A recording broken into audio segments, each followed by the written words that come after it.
Welcome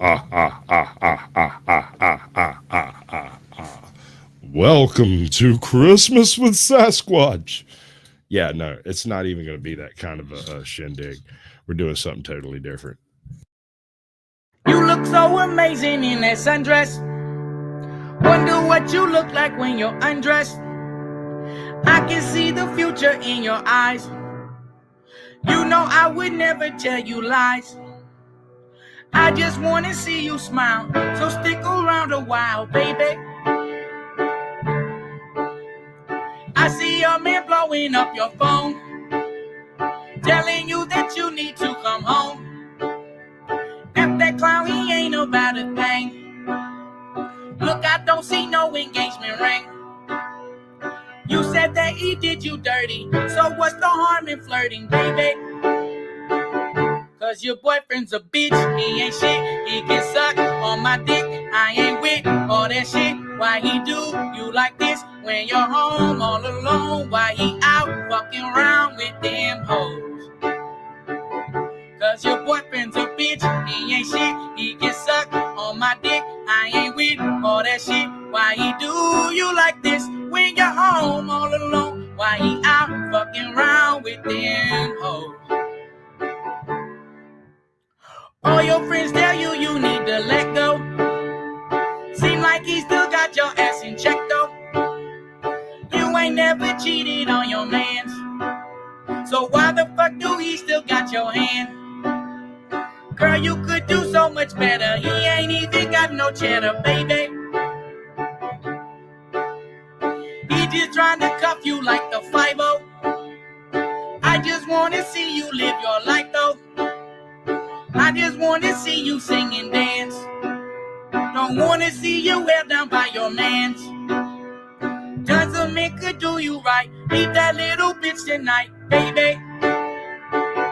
Cause your boyfriend's a bitch, he ain't shit, he can suck on my dick. I ain't with all that shit. Why he do you like this when you're home all alone? Why he out fucking around with them hoes? Cause your boyfriend's a bitch, he ain't shit, he can suck on my dick. I ain't with all that shit. Why he do you like this when you're home all alone? Why he out fucking around with them hoes? If I was your man, I would answer every time that you call. I will listen close to every single word when you talk. Every night we won't fight, we just do what you want. Long as I can hold you tight every night in my arms.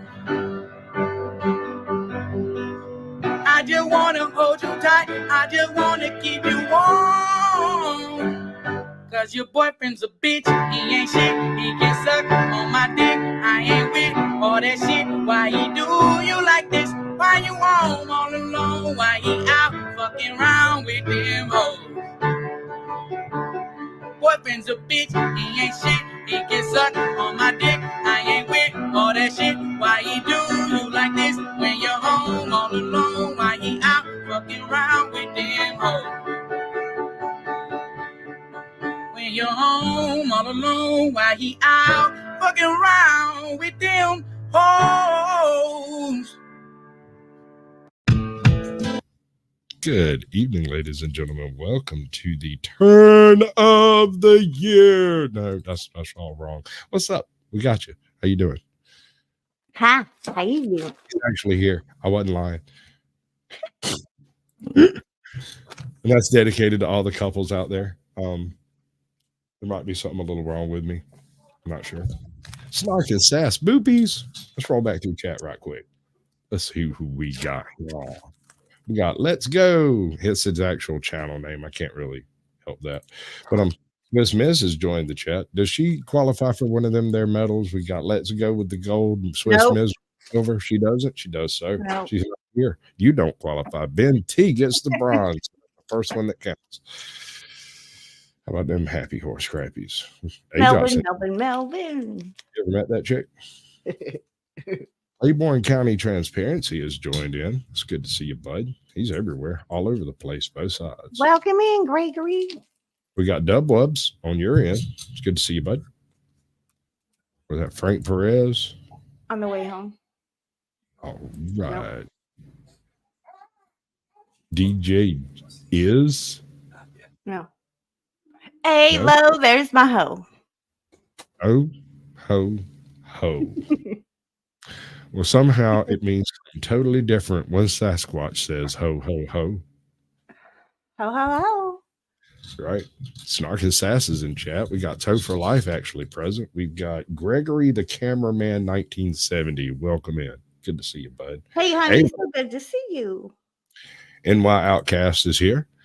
Oh, hey, honey. I see now. I am a moron.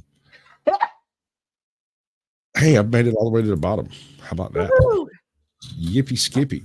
Okay, so let me shut that crap back down because it's still over there playing. I got Crazy Girlfriend playing in one ear. All right, so what do we know about the Santa Claus murders? The Santa Claus kidnapping, I'm sorry. I have no You haven't idea. heard of it? Nope. Okay, so this one's a little bit edgy, and you asked for this. This one's a little bit edgy, and it does involve children, and it's a less than desirable circumstance, and nobody's really going to enjoy it. But we were looking for a Christmas themed doohickey, and this happened. Hi, Janica. Right, Janica, welcome in, girl. Good to see you. Yeah. Yeah. Oh, there's Lawless. He's got a link, but he ain't turned it yet because he don't love me like the little spoon I am. I don't get it. I even brought a bunny rabbit. Wait, are you Piglet? No. I mean, I could be. Oh. Well. Oink, oink, baby. What's up, NH Mountain Girl? Good to see you. Might be something a little more. Welcome in, NH. That's not how that works. How does that work again? What works? I've got to do that other thing. Let's see. How does that look? Does that make my butt look big? No. How about now?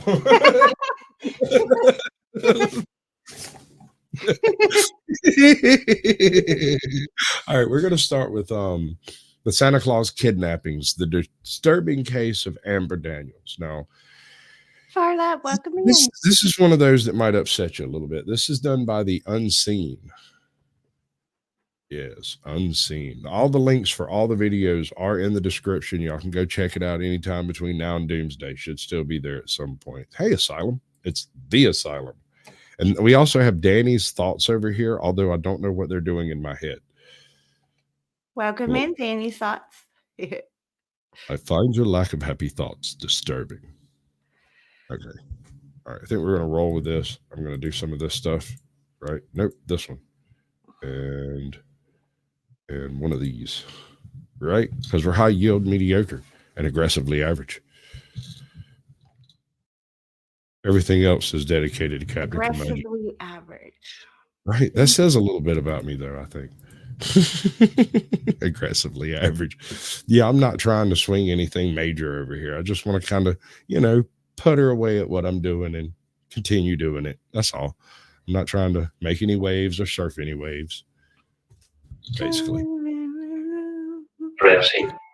And you may or may not know who's in these pictures.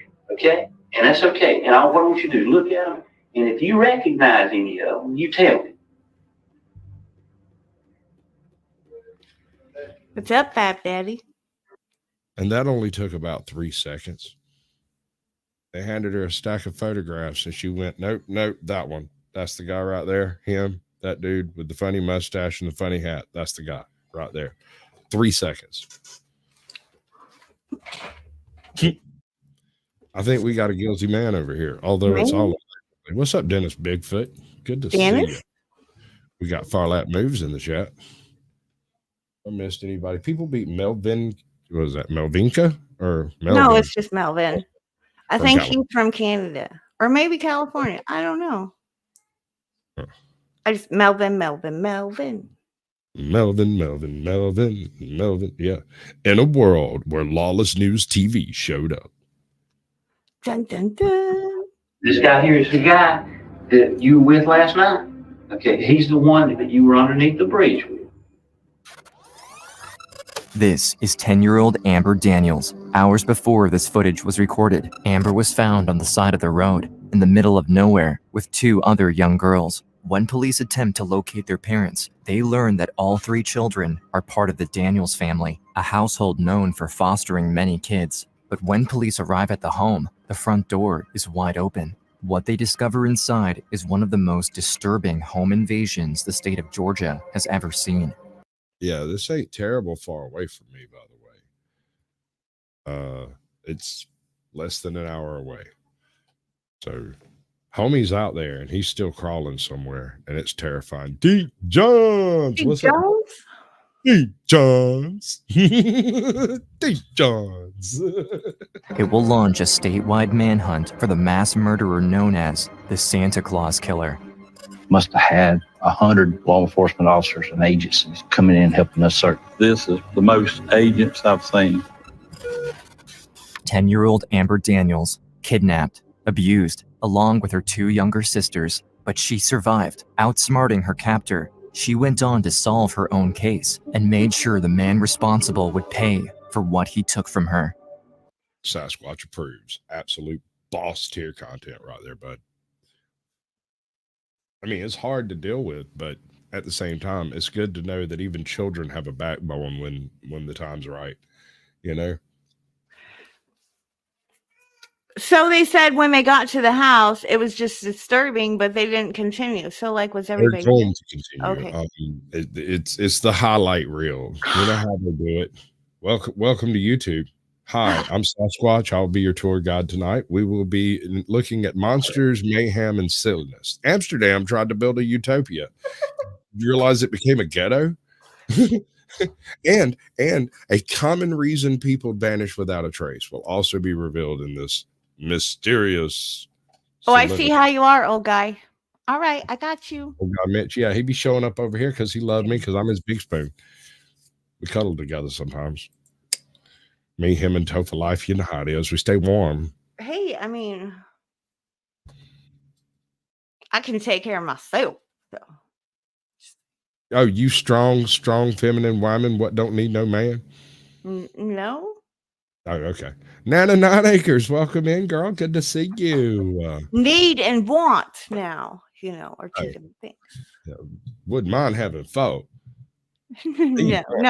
It's 5 p.m. on December 4th, 1997. A farmer in Bacon County, Georgia, is working on his property when he spots 3 young girls walking along. Okay, I'm not trying to make light of the situation, but do you not suddenly want bacon from Bacon County, Georgia? I feel like it might be the most baconest thing ever. Why the fuck no? From Bacon from Bacon County? Are you joking?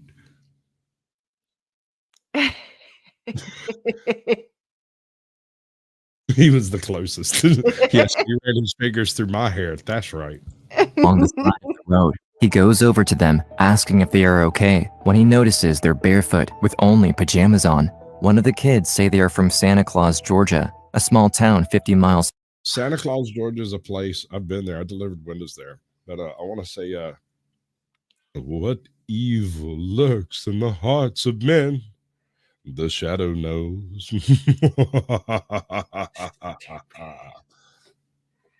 Welcome in, Rob.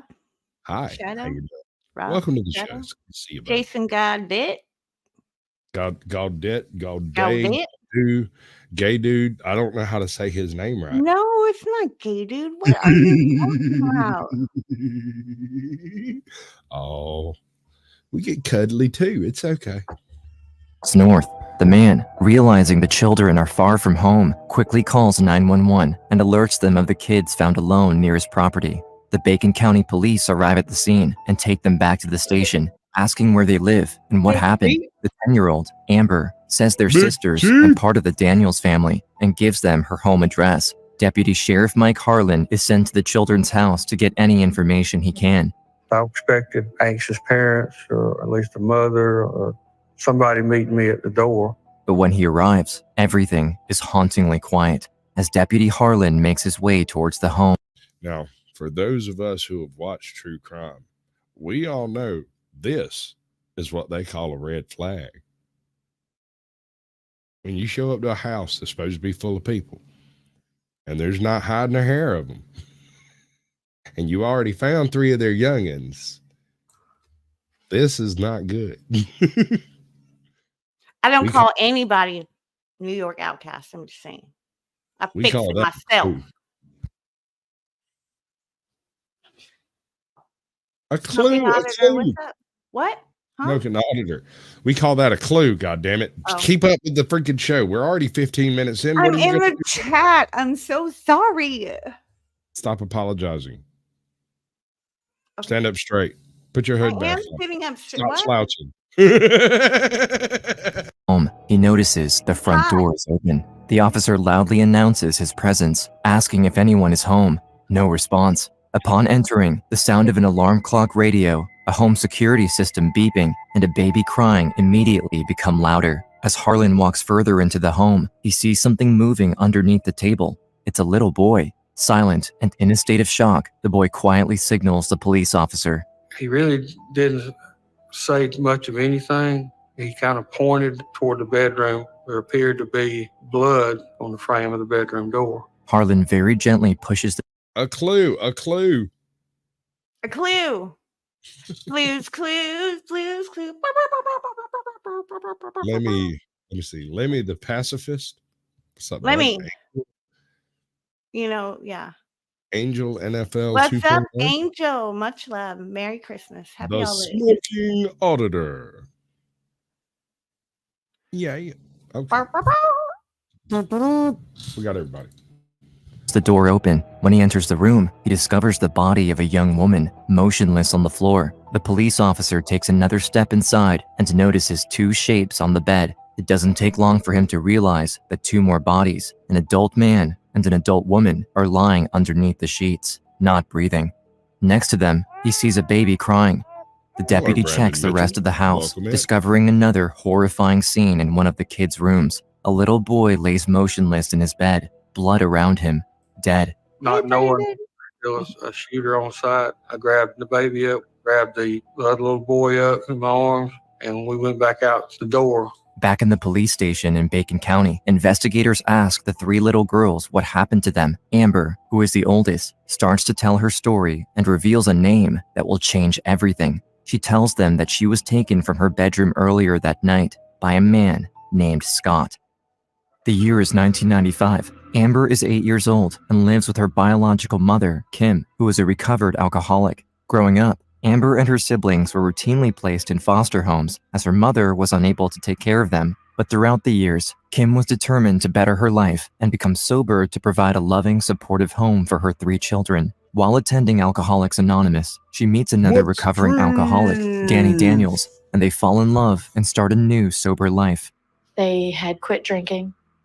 They had changed everything about their lives. The day that Child Services let me return back home to my mother was probably one of the best days of my life.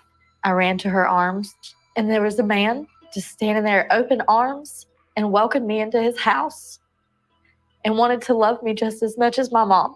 Danny and Kim got married, bringing together his teenage daughter, Jessica, and her 3 kids, Brooke, Bryant, and Amber, all under one roof. Kim's Hello, aspiration Tiffany of providing a Zapinski. Welcome to the secure, chat. loving, and supportive home for her children was becoming a reality. Just a few years before, it was her who needed assistance for her children.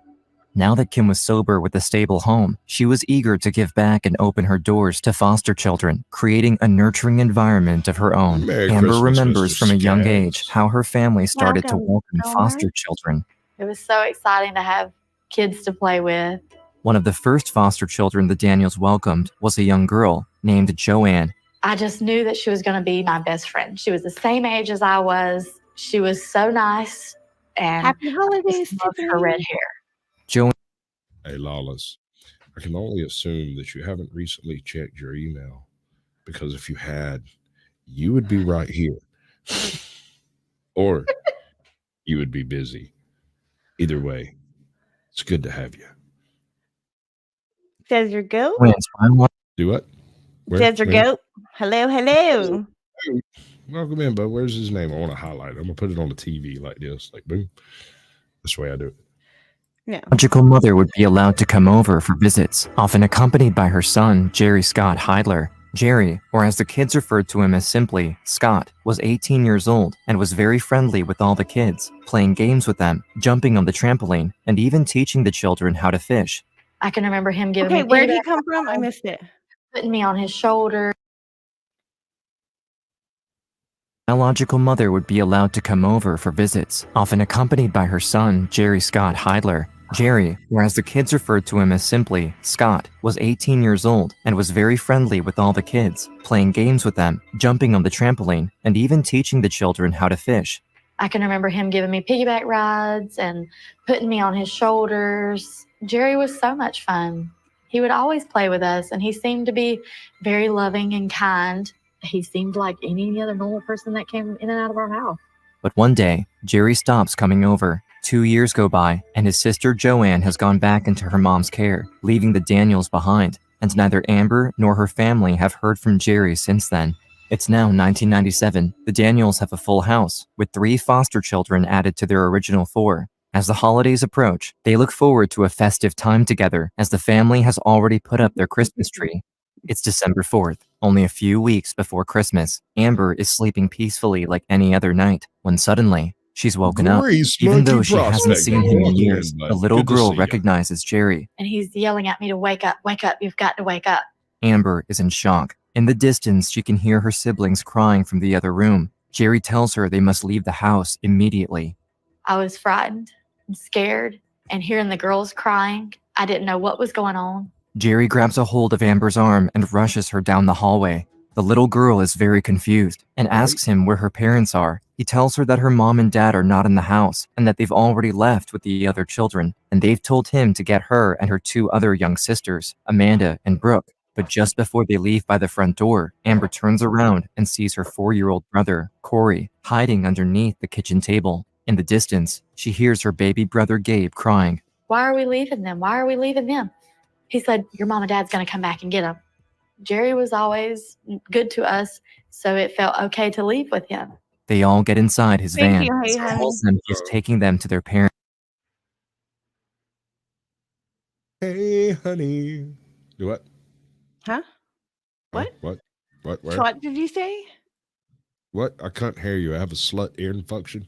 I can't finger it Come out. a little closer, finger it out. Right?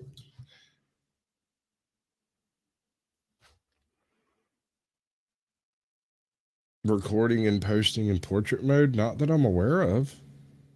I don't think so. No.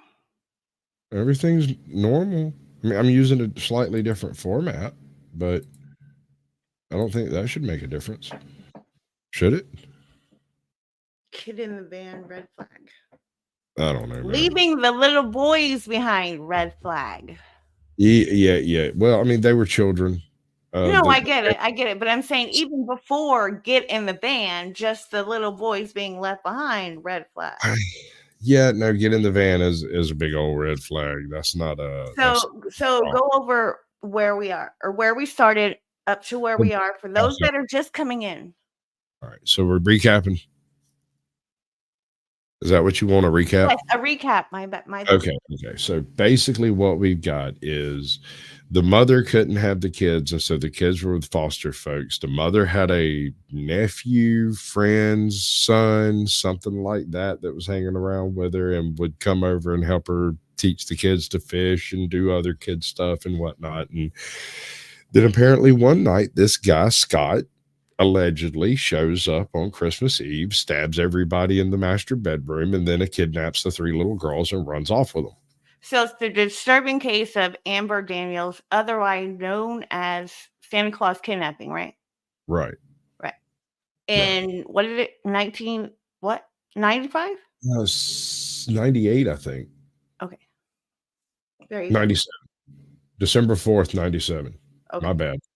Not Christmas Eve. Close enough to Christmas that you can beat it with a wet noodle. All right. We good? You good? Yep, good. I'm good. Yes, good. I'm just checking. parents. But as he continues to drive down the deserted road, the girls become increasingly worried and begin to cry, not knowing where they are going or where their parents are. After driving for more than half an hour, the car slows down and turns onto a side street and then parks underneath a bridge. Jerry then proceeds to turn off the engine and tells Amber to get in the back with him as he makes Amanda and Brooke move to the front.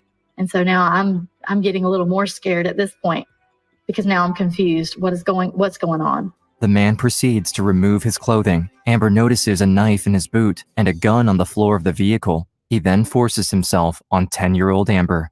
And so Please I stop. was crying, and he told me if I didn't stop crying, that he would do it to the other two. So I stopped crying because I didn't want him to hurt them. When Jerry finally stops, he orders Amber to put her clothes back on. The little girl obeys, while her attacker gets out of the car and back behind the wheel. Without any words, Jerry starts to drive again. The three sisters stay silent as well. Terrified and in a state of shock, Amber wonders where Jerry is leading them. Suddenly, the car comes to a stop. It's the middle of the night, but Amber realizes they are on top of a bridge. Jerry takes the gun and forces Amber, Brooke, and Amanda. He keeps threatening them with the gun while he walks closer and closer to the edge of the bridge. Below, there's a fast-moving stream of water. The three scared kids stay close together and have no idea what will happen next. But unexpectedly, Jerry throws the gun over the bridge and into the water. And my mind just said, this is your opportunity. You're out of that van. Run. We can hide in the woods. Just run as fast as you can. The three barefoot children start to run away from the van. Behind them, Jerry screams for them to stop and come back. Amber hears him chasing after them, and she increases her pace. Her attacker is bigger than her and her two sisters, but Amber still hopes they can outrun him. But Jerry is coming closer and closer behind Brooke and violently grabs her arm, stopping her right in her tracks. And he told me if I didn't get back in the van, he was going to throw her over the bridge, and I'd never see her again. Amber is forced to make an impossible choice, save herself and sacrifice the life of her younger sister, or risk what will happen to her if she goes back in the van. Amber knows the only way to protect her younger sister and ensure she's safe is to follow Jerry's demands. Her and her sister, Amanda, begin to slowly walk back to Jerry and Brooke. Once they are together, Jerry orders them back in his van as he begins to drive them further away from their home. So, how many red flags have we passed so far? I don't know, 5? Fact that kid on the van would. Fact that he hung around with a bunch of kids. Oh, well, yeah. 2. Fact apparently he hung around with a bunch of kids and an older lady for some strange reason. But that was his mom. I thought it was his aunt. I thought it was her sister's kid. Oh, okay. Maybe so. I think so. But yeah, no, none of this is good. Nothing good's going to come from any of this. This is wood chipper territory, folks. Agreed? Allegedly. He turned down this road, and so I asked him again, where are you taking us? What are we doing? He got agitated and started yelling, and then he pulled up in a little dead-end spot and put us out and told us that we were to wait there for 5 minutes until he came back. He kept saying, I'll be back in 5 minutes. I'll be back in 5 minutes. You better be here. They all stand silently, watching Jerry's car drive away. They dare not move until they no longer see the lights of his vehicle. After counting for 65 seconds, Amber Jerry was her son. I told the girls that we've got to find him. Oh, shucks, Ma. I can't pay attention to all So the- Jerry was this girl's brother, half brother. They have the same mom. Okay. It was I'm her gonna say mom's that son. because I was reading chat when that part happened. Oh, It happens sometimes, folks. Psychopathy, dark triad, nut job. Yeah, you're not wrong, bud.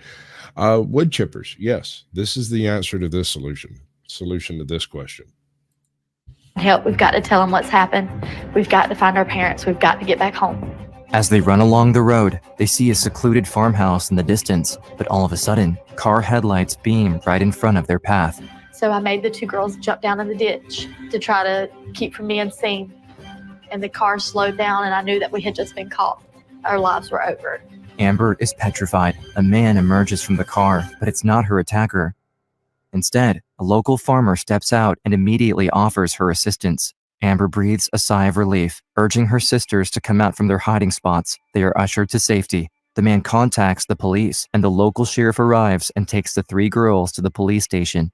Everybody in our family members that I hadn't seen in years, they were there. And I said, well, where's Mom and Daddy?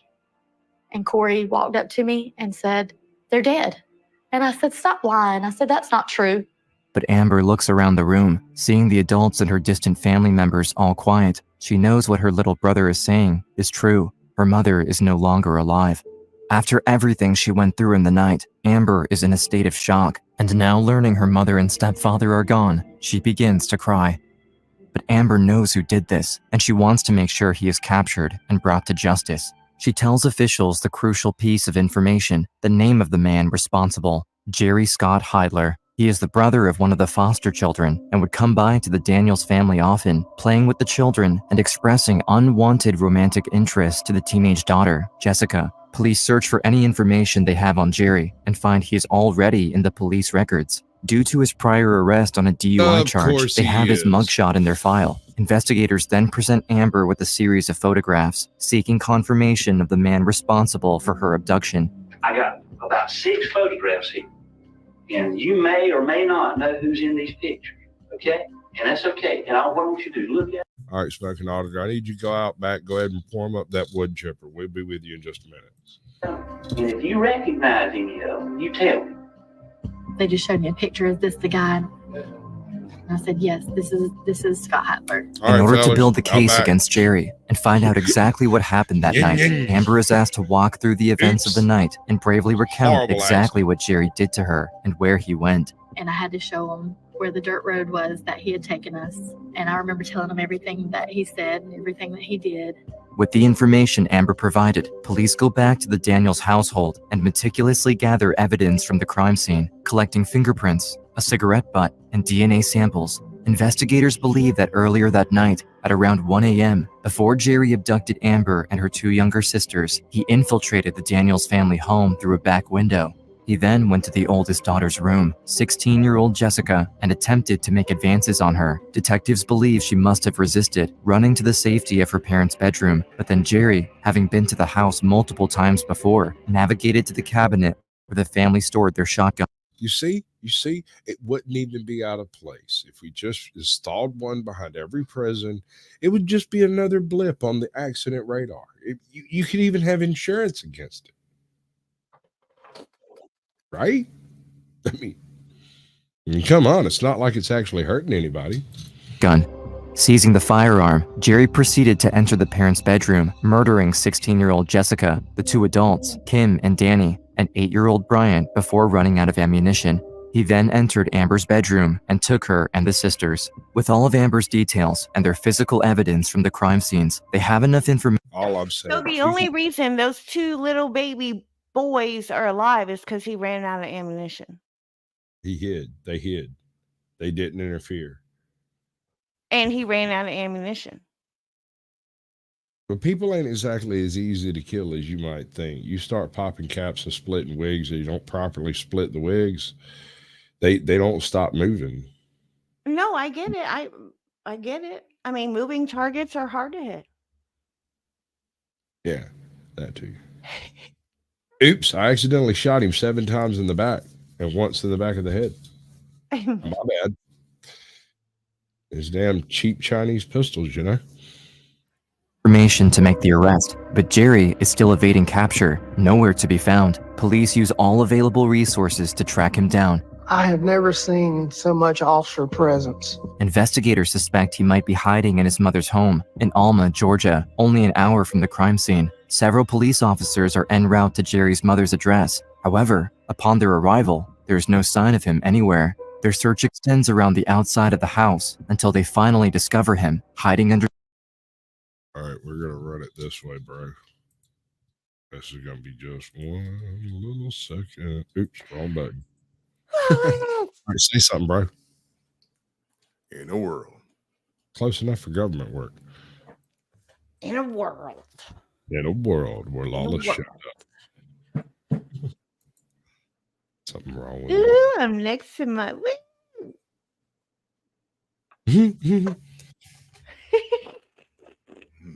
There we go. Here we Good? go. Yeah. Hello, everybody. Welcome. Hello. Thank you for having me. Yeah. I got you, baby. I got you.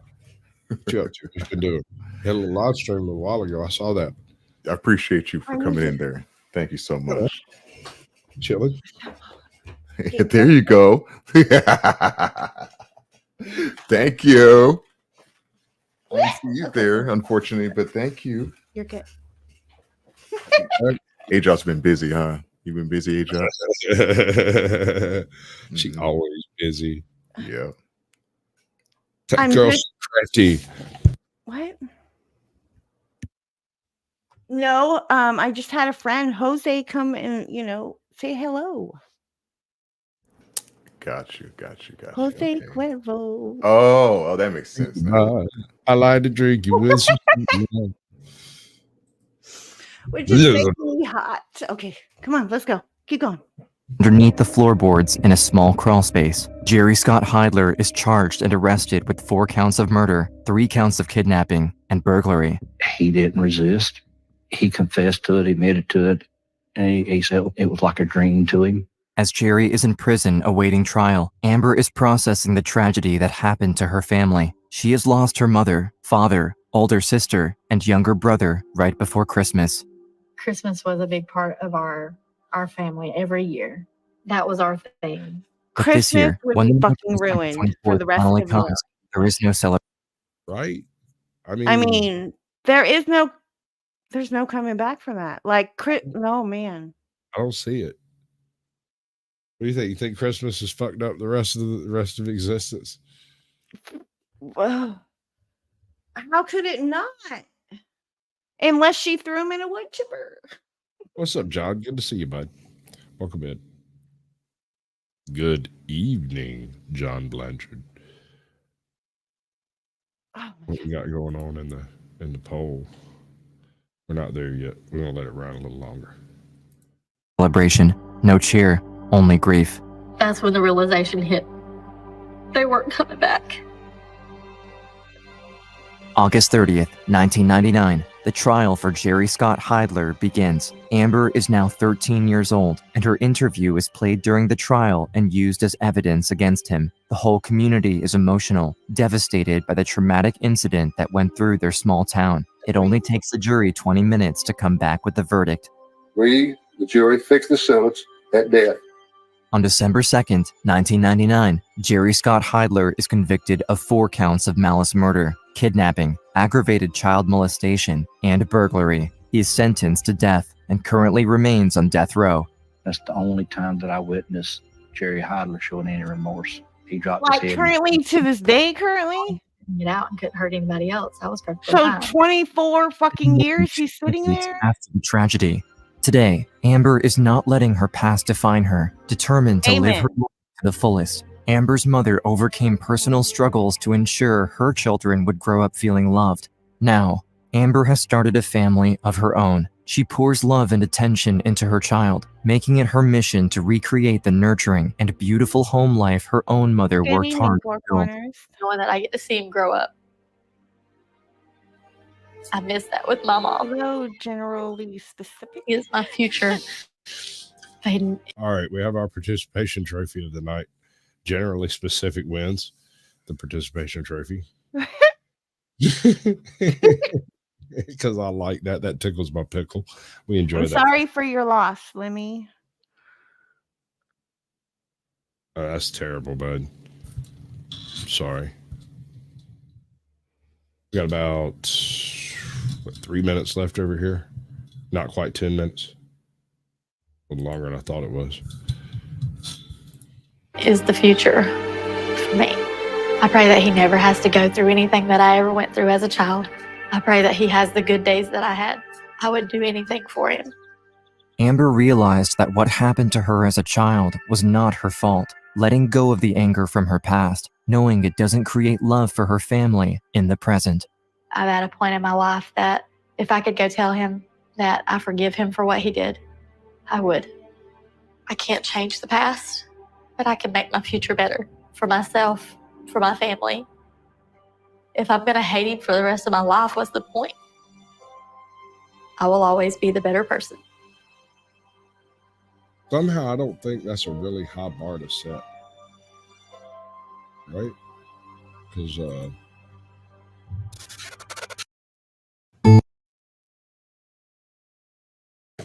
let everybody digest on that for a minute. Kind of, that was almost a Monster by Design episode, but I didn't think it quite fit. Mm, mm, mm. I mean, amen to her, right? I mean, I love what she says. I say it often. Don't let the past define us, you know? That is true. But at the same time, we are still somewhat defined by our own experiences. Oh, we for interact with the world through the lens of our own experiences. And Mhm. so it would ruin Christmas for the rest of my eternity. See, I was going to say that too, right? I came in, Tiffany, and I'm like, yeah, it's Christmas special with Sasquatch. And then he shows that shit right away. I'm like, oh, I need another shot or something. You go ahead. I'll even give you the big screen. We can sing the shot song that we make up while we're doing it. No. No, we're not playing that. Okay. Well, okay. Does anybody have a donation link? Because I bet we can get her to drink. I don't even have a donation link to speak of. I'm unprepared. I didn't know we were drinking her. I'd have got me some rum. We'd have a donation link. It'd be $2 a shot. We'd just get blasted in about 45 minutes. It'd be hopeless. Just say it. Say what? Shots. No. Here's to you. Here's to me.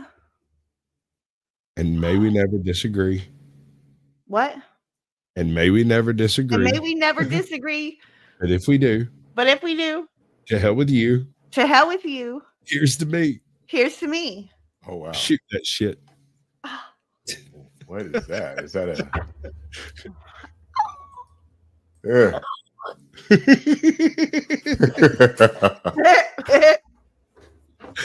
Oh.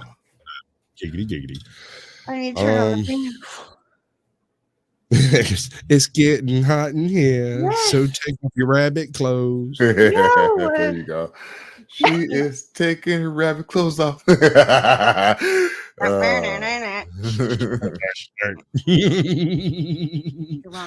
Joe, Pat, what's up, bud? Yes, right. Yeah.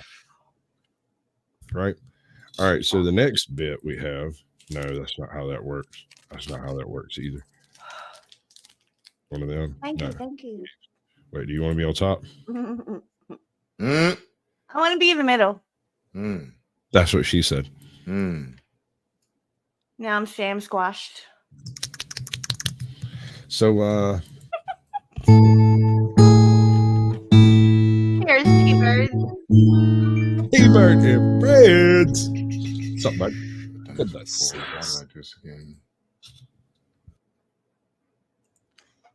I need a minute. The missing enigma. All right. So this specifically goes to those people who vanish completely without a trace, right? So like you hear about them on a Tuesday, they're at the Walmart and they get them a fishing pole and then they go fishing and you never see them again. There's a few ways this can happen that don't involve nefarious activity. I mean, you could slip and fall in a hole. You could slip and fall in a well. You could slip and fall in a river, and you wouldn't necessarily surface on any of this. Hey, motherfucker screaming in my yard. Hey there, everyone. In this video, I want to discuss the concept of vanishing without a trace, which is often treated as a sort of phenomenon unto itself. I get a lot of emails from folks asking me to explain how this person or that person could have vanished without a trace, or under unusual circumstances. Sometimes they might believe that there is a paranormal element to the case because it has no obvious explanation. And in most cases, I can't explain it either. But that doesn't necessarily mean that these cases where people vanish are paranormal in any way. There have been plenty of cases where people vanish without a trace and then they are later found. And that might also come along with some explanation as to what happened to them. So in some cases, vanished without a trace just means we haven't found them yet. Don't get me wrong, I understand why there are many cases out there that can seem strange let's or go, possibly even paranormal. I find the best way to try and understand these types of cases is to look at some cases where people almost vanish without a trace. Now, what do I mean by this? I'm talking about missing persons cases where the individual disappears. You look at the facts and it seems like a strange and unexplainable disappearance. But then at some point they are found. And the explanation for their disappearance shows that we perhaps just weren't thinking outside the box. I pulled together 3 cases that I think exemplify what I'm talking about. After learning about them, I think you'll probably see what I mean. I strongly recommend you stick around for all 3, as I think the final case is particularly interesting. All right. So we're going to go through 3 different cases of people who completely vanished in an area that was repeatedly searched and fit all of the criteria for missing 411. But at some point in time later, an explanation was found, and it was in every case perfectly rational. Strange, but rational.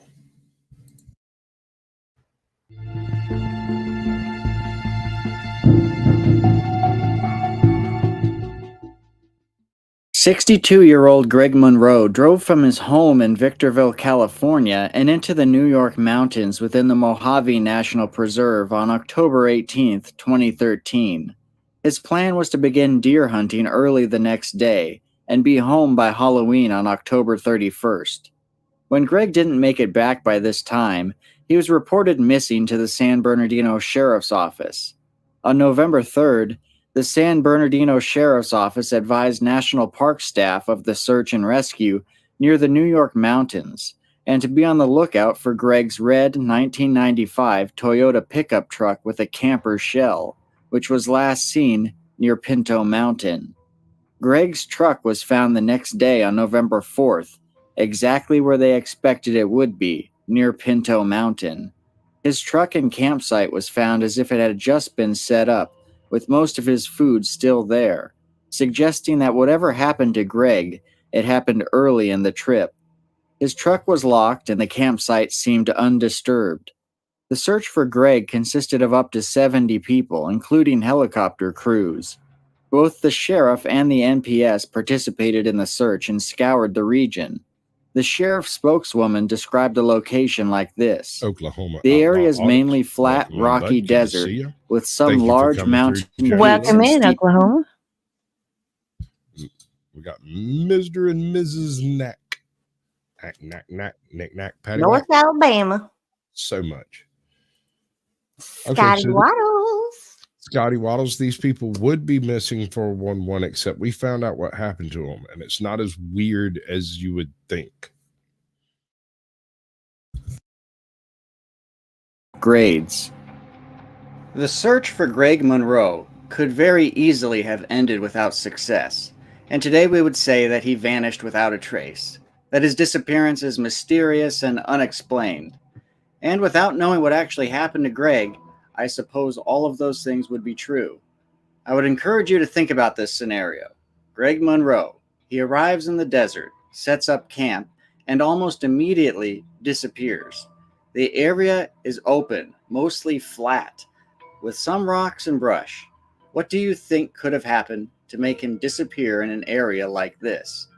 I suppose you could say that he walked outside the search area and got lost, and died somewhere far away. But I'm sure if Greg was never found, some people would look at this situation and see it as something paranormal. A man who disappeared in the desert where there was nowhere for him to go. Fortunately, we do know what happened to Greg Monroe, and most people would probably never guess what the answer is. On November 7th, a searcher from Orange County was scouring the brushland about half a mile from Greg's campsite when they had a very close call. In front of the searcher, and completely covered by the heavy brush, was a 30-inch by 30-inch hole in the ground. The hole turned out to be a very old well shaft that was forgotten and overgrown by the surrounding brushland. It was later determined that the well was 40 feet deep and half full of water, but at the bottom was the body of Greg Monroe. My man never had a chance. Imagine it. You pull up, you pull all your gear out, you drop it, you grab your water bottle, you drop your phone off, you empty your pockets because you're just going right over there, and you walk 85 yards and you're gone. Later, you're laying in the well when they come looking for you, and you hear them. You scream, you yell, and no one ever comes.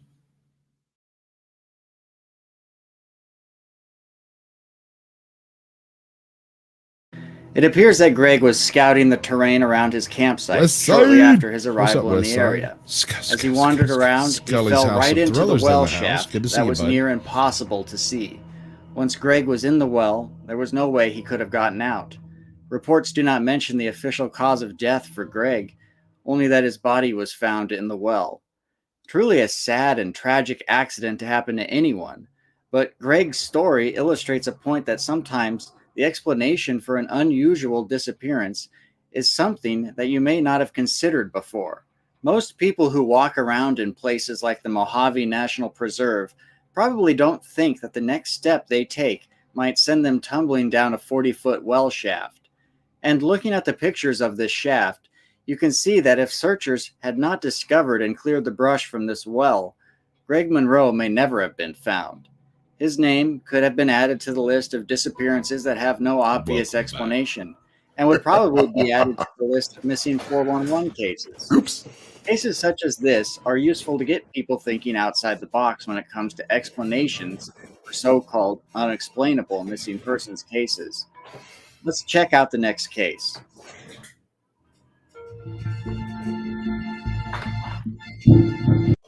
All right. So, how many times have you heard the story about the folks that went out berry picking over by the cliffs and little Timmy disappeared and they never saw him again? Right? Like just full on missing persons, full search. They search up the mountain, down the mountain, left the mountain, right the mountain. They search every car entering and exiting the place, and nobody ever sees them.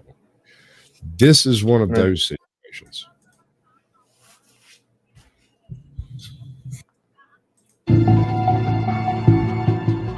23-year-old Tatum Morell traveled from her home in Idaho to Montana's Beartooth Mountains.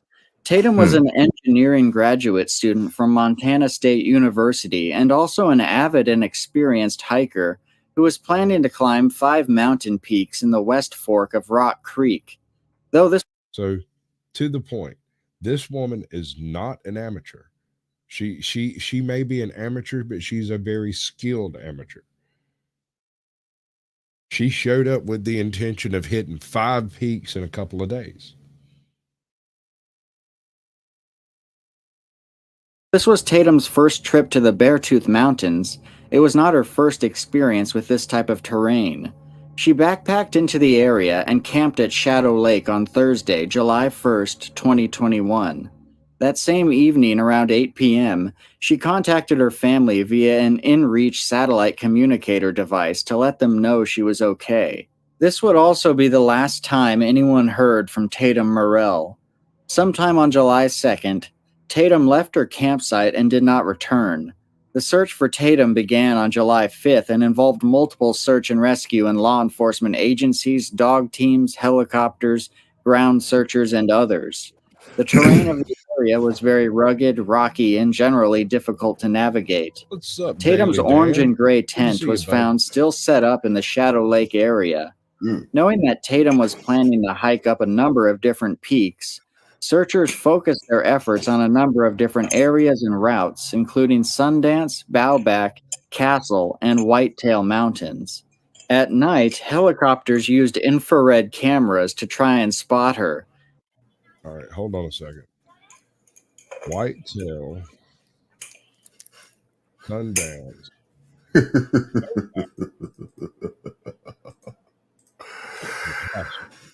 Is this something that's like surprising? Where? When? Why? Where? When? Why? So you were talking about like I think am I correct on stating that you don't believe that someone could just disappear, like on I've spent a lot of time out in the wilderness, and in virtually every case when someone just quote unquote disappears, there's a perfectly rational reason why nothing was found. Usually there's people involved. I mean, yes, but gosh, it's still expansive, and I mean, we could get lost in the wilderness just like that. You know what I'm saying? Sure. But even then, typically, there is, I can't remember the term, but it has to do with how animals break apart your body and spread your jacket, your pockets, your shoes, stuff like that. Correct. Eventually, we usually find some kind of essence. Okay. Somewhere. It might not be your body. It might just be a few digits hip of bone. I get you. Something like that. We prove that your body was dissociated from a part of the body at some point. and that's usually answer enough as to the ultimate result of such and that given time, once you find a body part, we can usually run diagnosis on it to see which person that belongs to. Right. Okay. Usually you find pieces of jacket, ID cards, stuff like that. And that in conjunction with a couple of body parts that are the right blood type would be strong evidence that such and such and blah, blah, blah. You can't say definitively. But notice here. Oh, look at that cute little face right there. It's a baby. Oh, wow. Oh, adorable. Hi, cutie. In a world where you're such adorable little baby. Hey, baby. That's going to be one of those kids that gets free cookies. Yeah.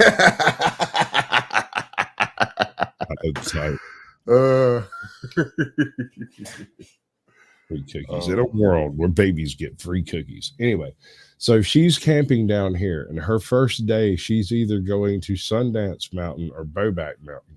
It never specifies.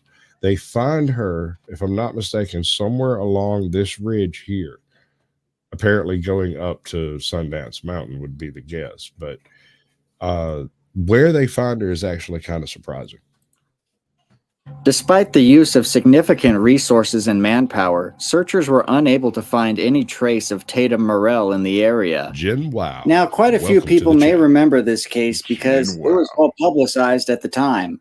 I remember this case because as it was happening, as there were searchers still on the ground, I was receiving emails from people asking me to cover this case for numerous reasons.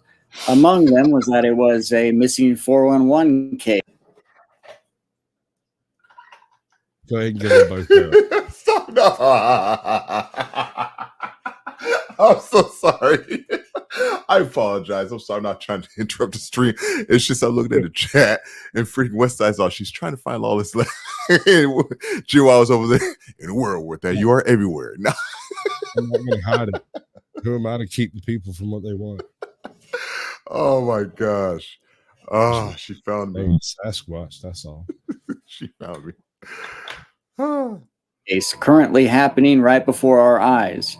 That her disappearance was clearly paranormal and that Bigfoot may have been somehow involved. Wasn't me. It really has been the only time I was inundated with so many emails regarding a current case.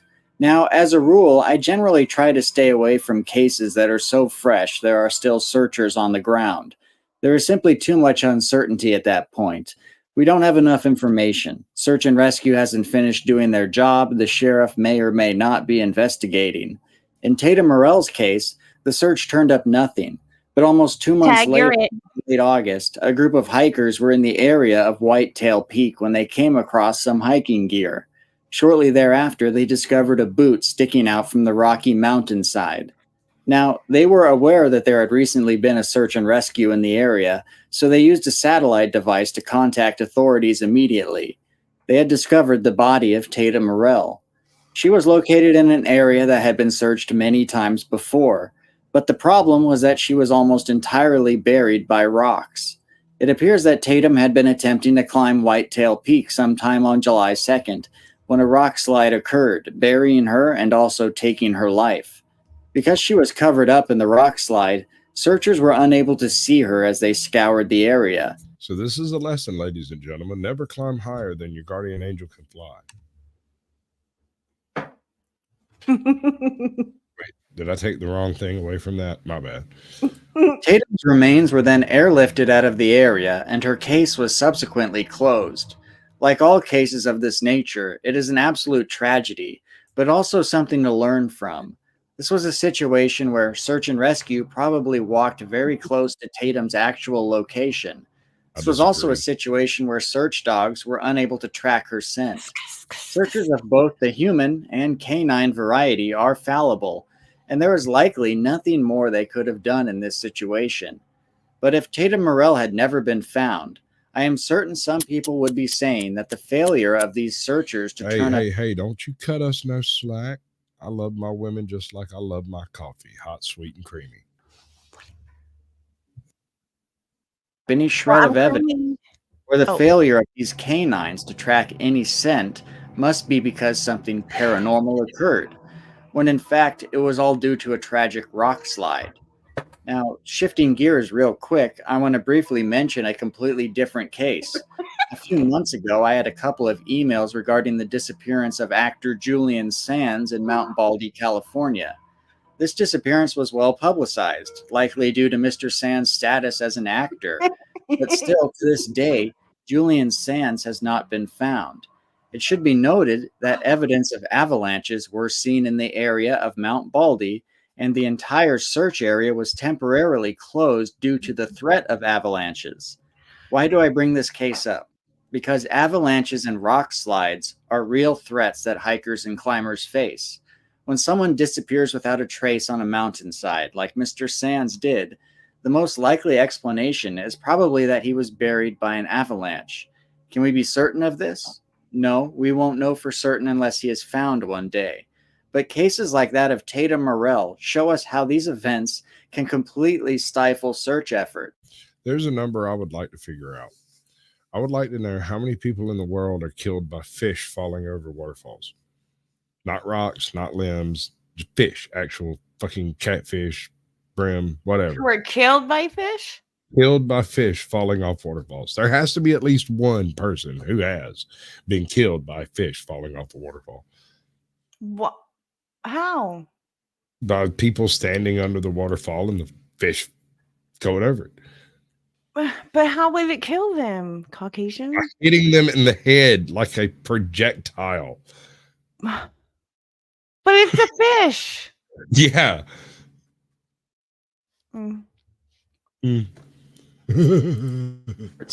Is that also what occurred in the case of Julian Sands? It's certainly a possibility, and at this time it seems like the most likely one as well. Now let's take a look at one more case.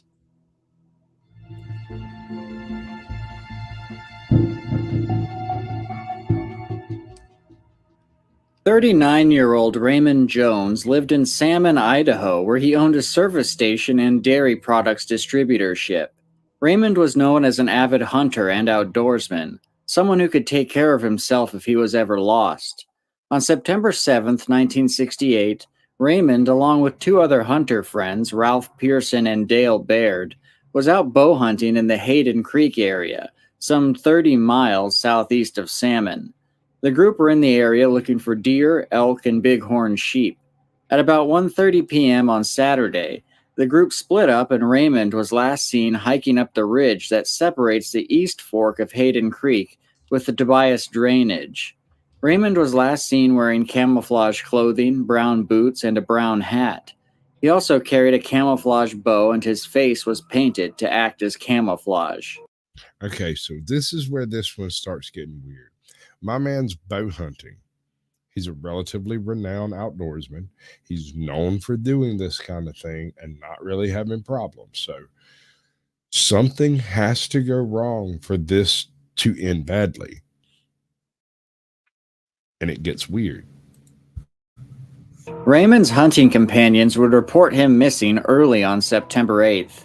The Lemhi County Sheriff, Bill Baker, would arrive in the area by the late afternoon. The official search began shortly thereafter and involved nearly 100 volunteers. He also carried a camouflage bow and his face was painted to act as camouflage. Raymond's hunting companions would report him missing early on September 8th. The Lemhi County Sheriff, Bill Baker, would arrive in the area by the late afternoon. The official search began shortly thereafter and involved nearly 100 volunteers and searchers, dog teams, and airplanes. During the search, nothing of value was found. One day, searchers discovered a trail of blood drops and also heard a gunshot, but their origin was never determined. The search was also plagued by bad weather and conditions, with at least one heavy rainstorm hitting the area. The Lemhi County Sheriff's Office terminated their involvement in the search by September 12th, after the search had turned up absolutely no clues. Sheriff Baker would tell newspapers that he believed Raymond was dead, and was quoted saying, "I don't think there's a piece of ground up there that hasn't been flown over 10 times or walked over once or twice." The sheriff believed that Raymond may have fallen on one of his own arrows or been buried by a rock slide. Well, Hey, Lawless, give me a ho ho ho. He's probably not there. He's actually over there doing his own thing. He's just pretending to care. Noting they had noticed. Clout chaser. I'm so. I didn't know it was this bad. It's okay. I'm over it. There's several fresh slides in the area. Still, about 70 volunteers remained in the mountains afterwards, and one helicopter continued the aerial search. Raymond had two brothers who joined the search and were also adamant about continuing the search on their own. It wouldn't take long before the search for Raymond was restarted after the discovery of footprints on a ridge between Hayden Creek and the Possimiroy Valley on September 13th. A district forest ranger would tell newspapers that the tracks were found in an area that was not previously searched. The ranger also indicated that tracking dogs were to be flown in as the search resumed. The renewed search efforts proved futile as nothing was found that led to Raymond's location. By September 17th, about a week and a half into the search, only Hello, two John deputies Rudy. and two dogs How you remained in doing? the search area. In October, Raymond's family would place a would you notice just in the call him? newspapers thanking everyone who volunteered or assisted in the search. Afterwards, search attempts seemed to have petered out, and the disappearance of Raymond Jones seemed like it would remain unsolved forever. Years after Raymond's disappearance, Damon his Rooney. widow, Donna Jones, would have Raymond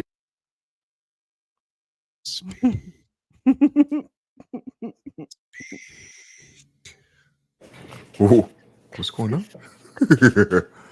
In a conversation with you while you were gone. We determined You were ho dead. ho ho going back and forth. What the hell? Give us a good ho ho ho. What? Good citizen said ho ho ho.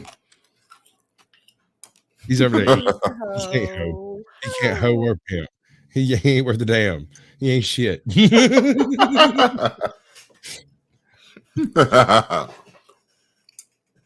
Right? No, every single narrator on earth suddenly sounds like sucks. yeah, me too. That sucks.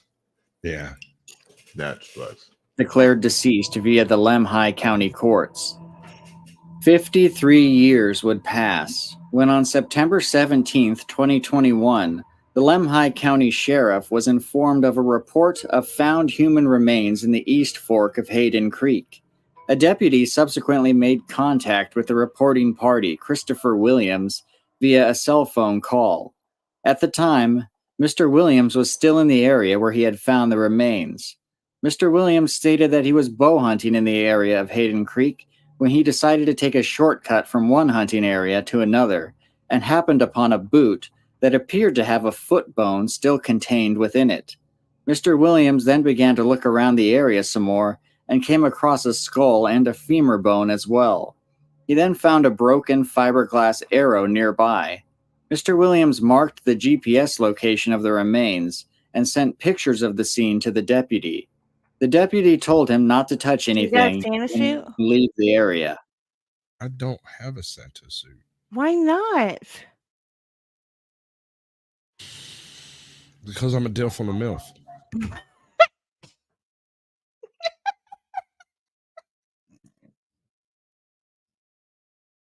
I can't. On September 18th, members of the Sheriff's Office and Forest Service traveled to the East Fork of Hayden Creek to investigate and document the remains found the day prior. Hello, The Em. remains were Welcome in. located Good near to the see you. base of a sheer cliff around 9,000 feet in elevation. The group examined the area and found human skeletal remains scattered in about a 15-yard circle. In the center of the circle, there was a large flat rock approximately 5 feet long and 4 feet wide. Below the rock, Just at like the base of a condoms. small tree, were pieces of a human skull. The skull itself was very weathered and not intact. Deputies excavated the area a bit and I mean, I discovered don't one know, small old tooth man. as well. All right. So the only reason They they made found a flash suit for him. You saw him at Halloween, right? Just saying. It's Freakazoid, you simp. Oh, Listen, whatever. the only reason they found this guy was because the animals had taken his shoes 60 or 70 yards away from the place where he got crushed. That's crazy. Right? Had that raccoon not been so tenacious, they would have never found his ass. Mm-hmm. Or if the creek had gotten a little bit higher, it would have been No found good for you, across ma'am. the stream. What color? What? Huh? Who? Why? Because I said so. Okay. To the east of the skull were two shriveled leather boots with vibram soles. One of the boots still contained bones. Between the rock that formed the center of the circle and the skull, deputies located the remains of a wallet. The wallet itself was in very poor condition, but contained a plastic card with the name Raymond Jones inscribed on it. A rusted fixed-blade knife, a broken fiberglass arrow, several small scraps of leather material, and several small unidentified bones were found nearby. The deputies then checked underneath the rock that formed the center of the circle, where they found what appeared to be a femur bone. This femur was removed without difficulty, but there was another femur bone underneath the rock that could not be dislodged. The deputies then combined their efforts to move the rock from its resting place. Once removed, the deputy notes in his report that there was a faint scent of decomposition. Under the rock, they found a partial pelvis bone, the other femur, several small bones, a metal elk whistle, a wad of rope, a button, and several pieces of leather-like fabric. Afterwards, the deputies collected all the remains and personal effects they had found and removed them from the area. Later on, a Lemhi County Sheriff's deputy attempted to locate Raymond Jones' next of kin. This led him to Raymond's granddaughter, Dana Jones. Dana informed the deputy that she was currently caring for her grandmother, Donna Jones, Raymond's widow. Who for her? I said the drawings or the whatever. Yeah. They're really good. I like them. It's very similar to Bob Gimlin's work. I hear the artist from Bob Gimlin has been moonlighting with a few other channels, and I wonder if this might not be one of them. It's very similar. Donna was now in her 90s and in assisted living while also suffering from dementia. Dana confirmed for the deputy that her grandfather was Raymond Jones and that he had been missing in the Idaho mountains since 1968. But the deputy was also able to speak with Raymond's widow, Donna. He notes in his report that she seemed to have issues distinguishing the past with the present, likely due to her dementia. The deputy explained to her that her husband, Raymond, had finally been found. Strangely, Donna told the deputy that she knew that he was going to be calling her that day. Donna stated that Raymond had come to her in a dream the night before and informed her that he had been found in a rocky crevice in the East Fork of Hayden Creek.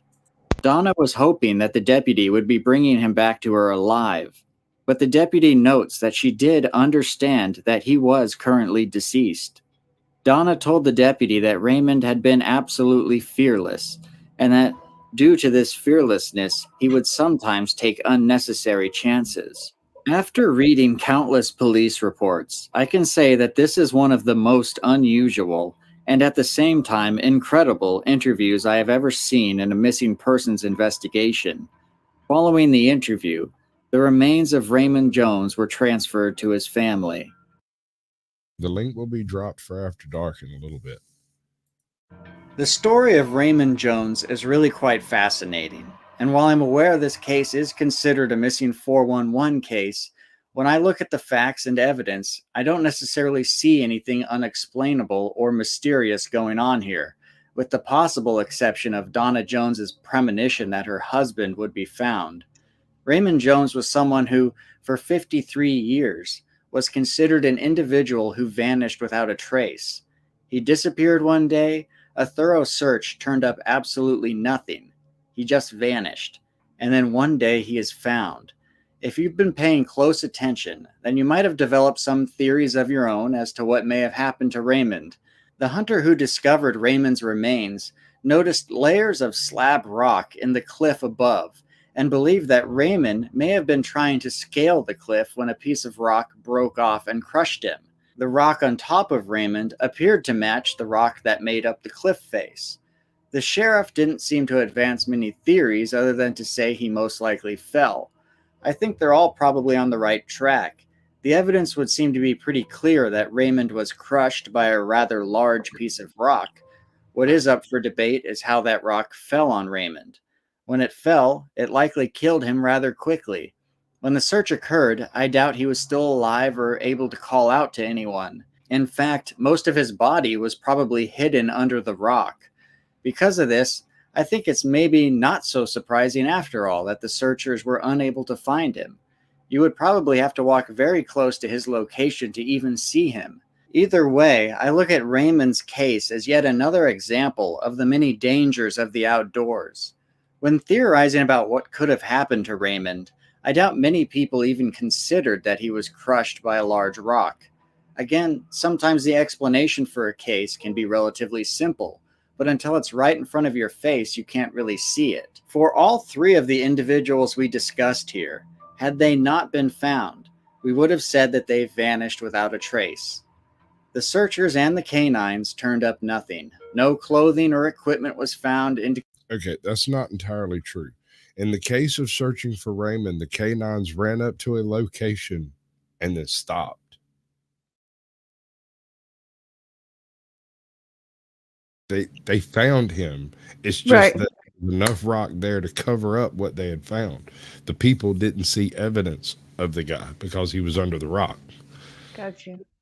So when they walked by and they saw a rock on the ground, it didn't cross their mind there might be somebody But under he it. was underneath it, right? But that was as far as the dogs went. They went right to him. But interpreting dogs can be difficult. But indicating their travel. doesn't Raymond?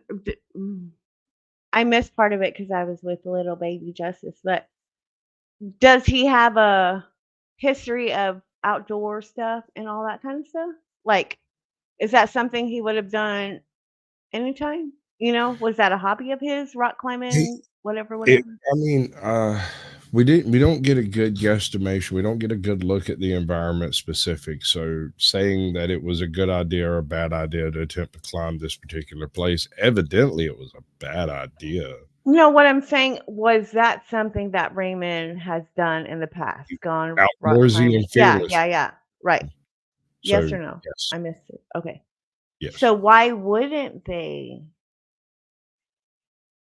Well, I mean, dogs aren't infallible. Quite often when you break them out, they run over and they get the scent and they run off a couple of 100 yards and stop next to a tree. And there's no explanation for it. Sometimes they'll take you straight to the source, but it's not 100%. You can never tell whether you've actually found the source and just can't identify it. But like in chat, Jamie says, isn't that what the handler is supposed to do? Is interpret what the dog is saying? They are, but if what the dog is saying seems impossible, or like I said, you misinterpret it. So when they ran up to this spot and stopped, they looked up and sent people up on top of the place to go look for him, and they didn't find him up there. It was right under the edge of But the they cliff. didn't go up there. They went right there to the ground. You see what I'm saying? The dogs would have gone to the bottom of the cliff that they couldn't climb. It would be hard to interpret the difference between the body is here and the body's up there somewhere. If there's I would think that if there was scent of the body up on the cliff, that even though they can't climb, that they would have gone to where the Maybe. cliff was, and you know what I I mean? think Like, he was climbing the cliff, so he was at the bottom of the cliff. He was right there. I think that was what we're saying is the same thing. Is they went to a spot at the bottom of the cliff, and no one thought to look under the giant freaking rock. gotcha. Rocks don't move, right? Well, yes, they do. They fall. Apparently they do. Apparently that's exactly how that works. Part of this video. Did you know that I don't either, T-Birds. I mean, there's been so many stories of people doing that stuff and dying or being lost for periods of time. I'm not because adverse something to doing happened. so alone, but I will not do it unarmed. But if you're alone, I don't know. I think that was yours. It Well, is you whoever don't my you lover think? is. Do what? Nothing. What Mo, paper? mo, moti, motai. How do you say it? Muay Thai. Muay Thai?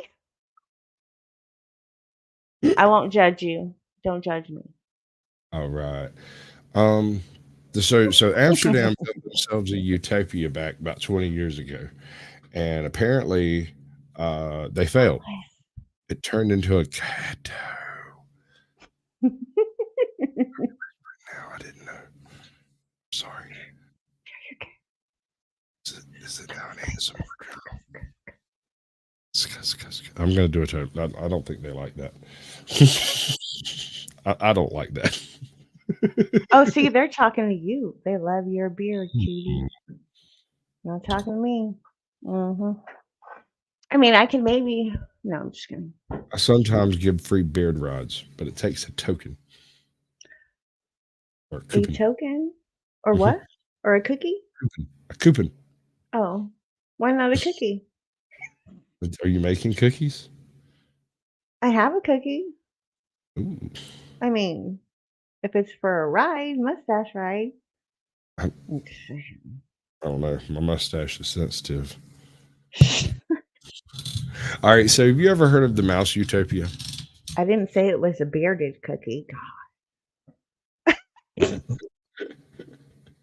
I just remembered a horrible song.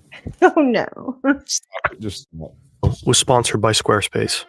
This is the Belmer. It's a neighborhood in Amsterdam. Compared to the city's canals, brick architecture, and 6-story tall buildings, the Belmer looks different. Its concrete buildings are arranged like honeycombs. There's lots of green space and even a raised metro. It looks strange, but a few decades ago, it looked even stranger. This is not just any ordinary city neighborhood. Once upon a time, the Belmer was the city of the future. A city built in a park, a utopia in Amsterdam. We moeten de geschiedenis niet willen herhalen. We moeten haar schrijven. One day, now see, project history. Another T-Bird saying cougar attacks happen all the time. Like if a cougar got your ass, there would be. I mean, there'd be jackets and pocket lint. And you'd have boots with feet in them. Oh, okay. So one of the things that, and I don't remember where I read this, but a cougar doesn't kill you immediately. A cougar will attack you and incapacitate you. They'll slash your throat or crush your jaw or it wants to play with you, pop your freaking eyeballs so that you can't see. And then they'll lay on top of you and pull your shoes off and then lick your feet and make you bleed. And then they will sit there and drink the blood. This is something that was told to me by an old tracker. Swore on it. And that's why you find hikers without shoes in their feet, without feet on their shoes. Really? When they were if they're taken by a cougar, they won't have shoes on. Don't be Sasquatching me. That's all right. Weird. Think about it. I mean, they're cats. I don't. Okay. I guess I'm not a cat person, nor do I have. Yeah, I don't know. But you get the idea. Rough. Per day, it became its Bark largest like you want it, demolished bitch. one. In a time where the Netherlands' urban planning is borderline fetishized, the Bijlmer is considered by some its biggest urban planning failure. What is the Bijlmer? The Netherlands is not known for high-rise I buildings. get that part, Swiss Miss. Tall I mean, enough. totally. There's not much need for compensation. In the 60s, though, there was an exception. Yea, high-rise estates dominated the building in this era. These years proved to be the time of peak housing production in the Netherlands and many other European countries. After the Second World War, there weren't many homes, but there were lots of people who needed them. All across Europe, new high-rise neighborhoods developed. These neighborhoods became experiments in new types of living. Architects and planners believed the time of organic, bottom-up cities was over. It was now the time to build them top-down, artificially. C.I.A.M is a group of the world's most leading urban planners and architects. Does anybody else have a problem with following the CIA? You know,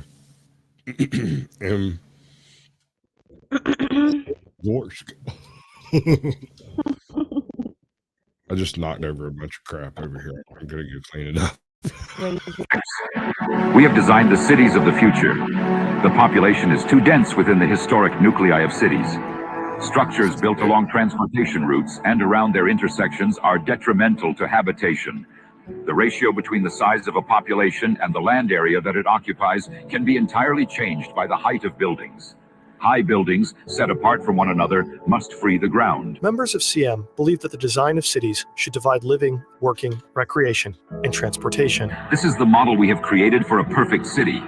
High-rise buildings give room for green space among large populations. Zoning separates housing, work, recreation, and travel.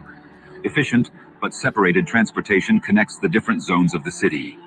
Uniform and standardized buildings give equal access to sunlight. Large green spaces give equal access to clean air. CM was influential, but there were few places in the world that applied their principles precisely. One of the few places that did was Amsterdam. In 1870 ging de stad buiten de vesting bouwen. In het begin van de 20e eeuw werden er plannen gemaakt voor de toekomst. In 1935 het algemeen uitbreidingsplan. In 1958 aangevuld met een uitbreidingsplan voor Amsterdam-Noord, een plan voor Amstelveen voor 100.000 mensen en een plan voor Amsterdam-Zuidoost, Amsterdam-Bijlmermeer. Een gebied voor 100.000 mensen met industrie en kantoren, voor recreatie en voor verkeer. Stad gebouwd voor de toekomst. In the 60s, Amsterdam had just finished the construction of 4 new neighborhoods: Slotermeer, Slotervaart, Geuzenveld, and Osdorp. These neighborhoods were supposed to increase the housing supply, but they weren't enough. Amsterdam wanted more. So the city picked a fight with the national government in a different municipality. Amsterdam wanted the Bijlmermeer in its east, but the municipality it belonged to All right, do you see the analogy between this and the mouse utopia? Right.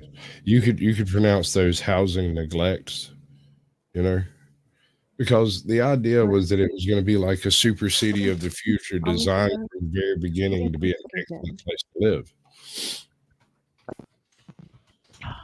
Thought I What? just showed you. I guess not.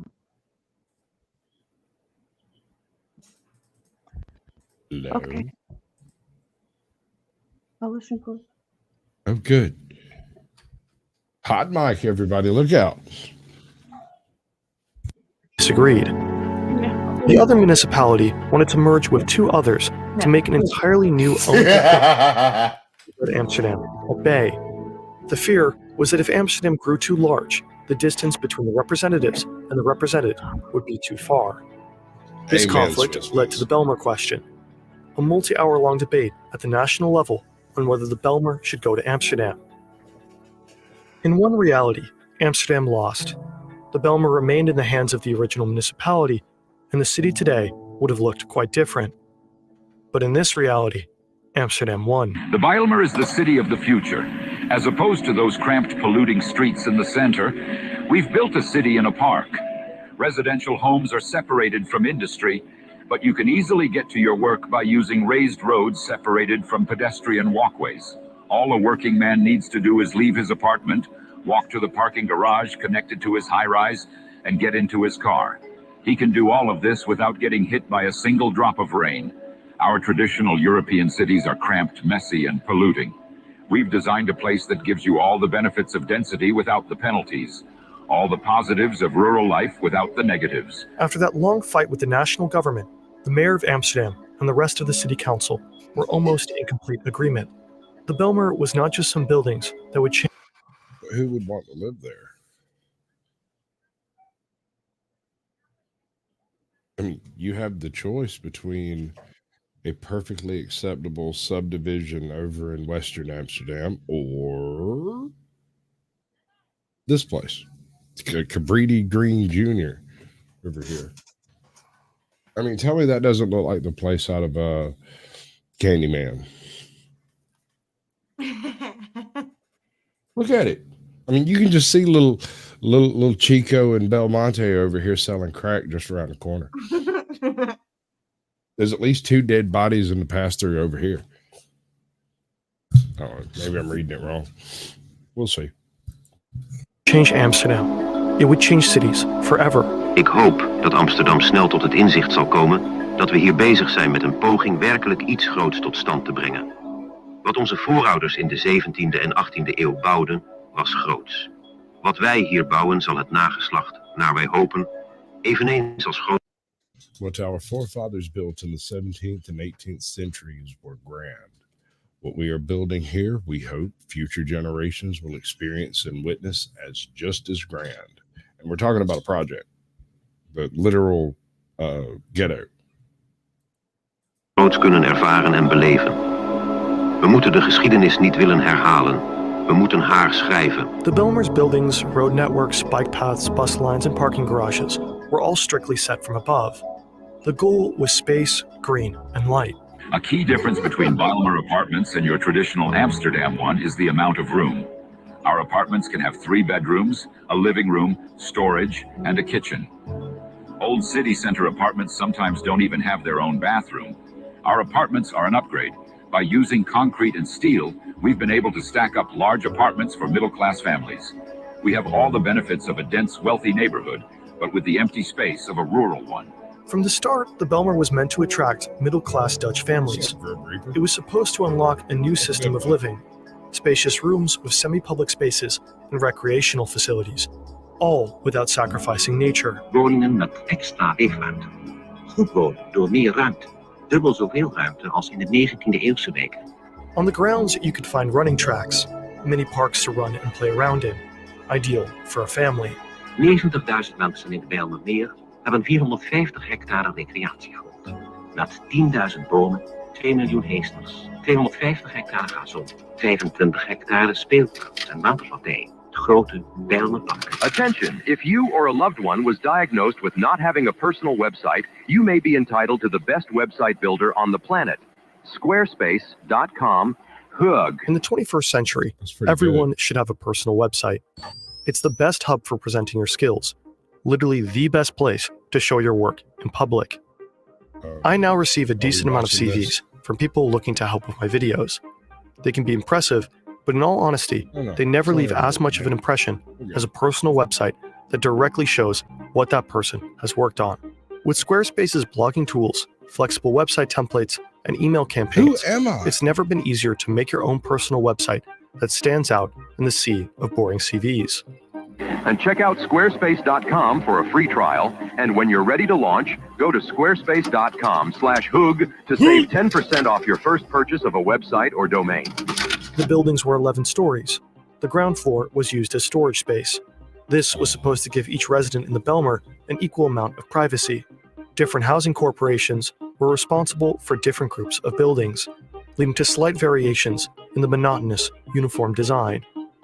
The hexagonal arrangement of the buildings was meant to give each building an equal amount of sunlight. Inside were communal areas and interior streets that could be used by the building's residents. Discover our innovative 3-tiered transportation system. Dedicated roads for cyclists and pedestrians. Separate roads for personal cars, buses, and trucks. An elevated metro line between the apartments connects you to the heart of the city. To further streamline movement in the neighborhood, we've constructed alleys under the buildings so that you can bike and walk beneath them. All right, so what happens in the alleys under the buildings?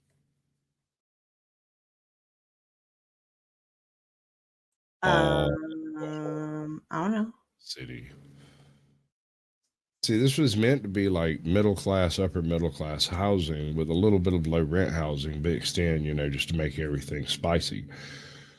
But because nobody ever actually signed up for the damn thing, it ended up being dirt cheap housing and turned into the worst ghetto ever constructed. Since the actual ghettos. There you can find a stray junkie who is illegally occupying one of the apartments. A lot of middle-class people do not want to live in the B. Bijlmer. Our apartments are empty. Our construction has been delayed. Our metro isn't finished yet. So the Bijlmer is separated. Slow burner. Welcome in, bud. Slow burner. And friends. What? And alone. The planners planned incorrectly.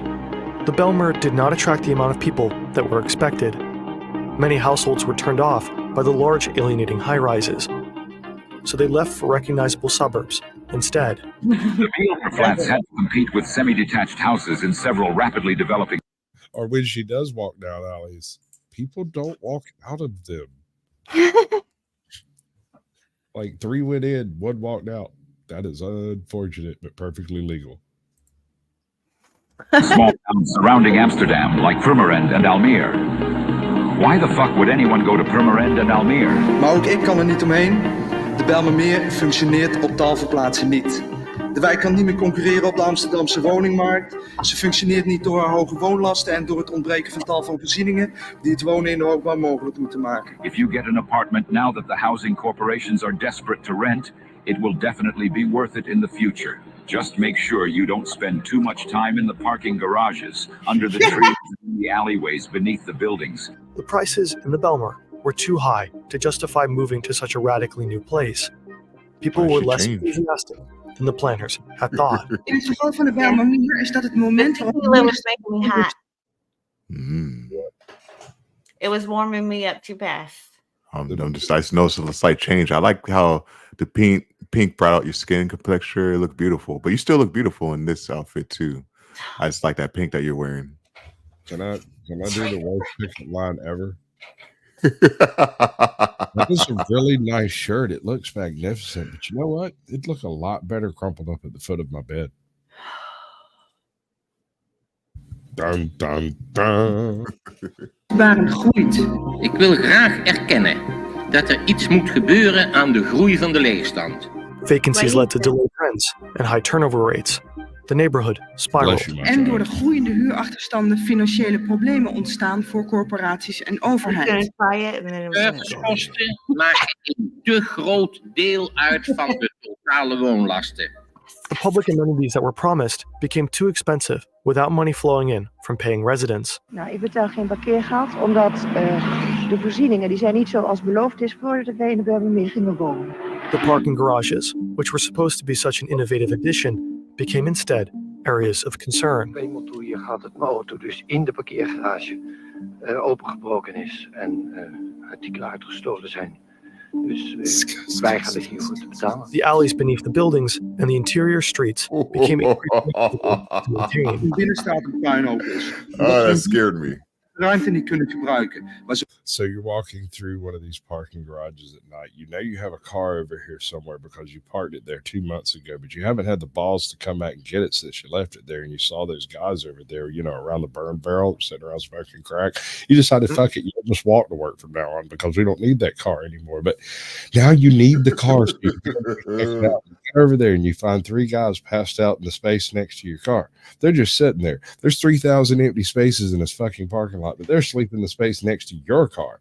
Like, what is going on here? We got a plot? Is it a plan? Are they just trying to cuddle up next to my bug? I really don't understand what's going on, but we're going to shoot them first, climb in the car, and run away. Wait, no, it's Amsterdam. You can't do that. That's not even an option. You're getting mugged, and they're taking your keys, and then they're going to have a soup kitchen in your car. Children, do we know what a soup kitchen is? No. Chat? Anyone in chat? So a soup kitchen is when a bunch of homeless guys. You're muted. No, I know what a soup kitchen is. Did he? You explained it. It'd be sexy. No, you explained it much better. I'll even give you the big screen. I don't want the big screen. You like it big, don't lie. So assume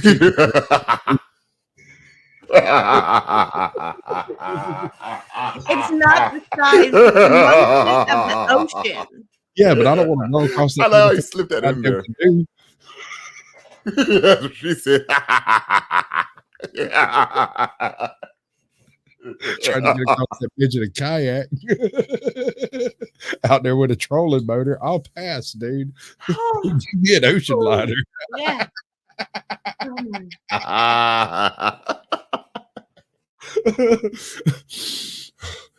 Okay.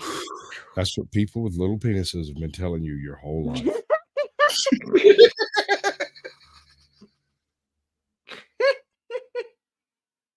Oh. I need some rum. Ze wel voor betalen, omdat de lift het weer niet doet. A place that was intended to attract middle-class families just didn't. It attracted poverty instead. The Belmer's design and negative stigma created a self-fulfilling cycle. The nature, alleys, and parking garages helped criminals get away with crime and made people feel unsafe. Poverty reduced its attractiveness, separating the neighborhood even more. In 1975, Suriname, a former Dutch colony, became independent. People fled to the Netherlands to escape the power vacuum that was developing in their country. But when they came to the Netherlands, they were welcomed with a cold hand. Maar één ding. U kunt niet wonen in Amsterdam. U kunt niet wonen in Den Haag. Niet wonen in Rotterdam. En niet wonen in Utrecht. Die plaatsen zitten mutvol. No better place to put this new group of people than where the existing residents didn't want to go anyway. The Belmer became known for its poor and stigmatized migrant population. Uitzonderlijk hoog scoort de Belmer negatief dan op het punt van onveiligheid. Het gebrek aan winkelvoorzieningen werd genoemd. En er werd ook genoemd, een beetje eufemistisch misschien, er wonen een ander soort mensen dan ik en daarom wil ik er niet wonen. In Gliphoeve, one of the buildings, about 90% of its tenants had a Surinamese background. Migrant families tended to be larger, which led to overcrowding and also increased pressure on the public facilities that were already weakened. The Belmer ghettoized. It turned into an isolated, stigmatized, underprivileged urban area. In the 70s, the city pursued distribution policies, spreading out new incoming Surinamese migrants to other parts of the city. What a pretentious video essay way of saying that entire groups of people were banned. You're not seeing the bigger picture. It's not our fault that other competitive housing developed, or even that multiple housing corporations fragmented and delayed construction. In Amsterdam's center, there's always eyes on the street. In the Bijlmer, we just didn't have enough eyes. When there's lots of people, there's social control. It becomes harder to litter when you feel like there's other people holding you accountable. However, the Belmer's advertised spaciousness and privacy became its biggest enemy. Ik vind het juist goed als de boel controleerbaar blijft. En niet zulke hoogbouw waarvoor ze de Belmer ingeschat hebben. Je ziet dat het helemaal niet te controleren is. Not enough people meant not enough eyes on the street. Not enough eyes on the street meant that the Belmer had more crime. Hyper-focus on the crime, and then people don't want to go outside. Not enough people go outside, and then suddenly you have more crime. En dan moet je dus in het winkelcentrum uitbreiden en de markt in de midden. En dan zijn wij klaar in de Bijlmer. Dan gaan de mensen naar buiten en dan komen ze. Als je dat gaat bewinkelen, dan is het meer verlicht. En het geeft gewoon toch meer het idee van veiligheid. Want ik zie meer... High turnover rates showed that the Belmer wasn't working. Tough for life alone. To live in, but a place to work your way out of. De mensen die in de Bijlmer... I've always wondered how it would be to have sex with a German chick. I just feel like she'd be fussing at me the whole time. At least I'd feel that way anyway. That's what it'd sound like. You're sitting there with a tissue going, bless you. Oh, man. What?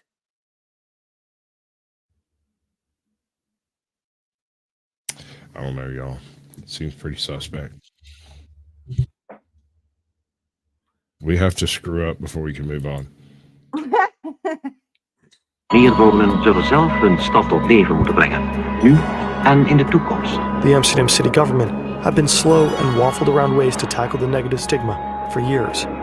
In the 90s, they were forced to.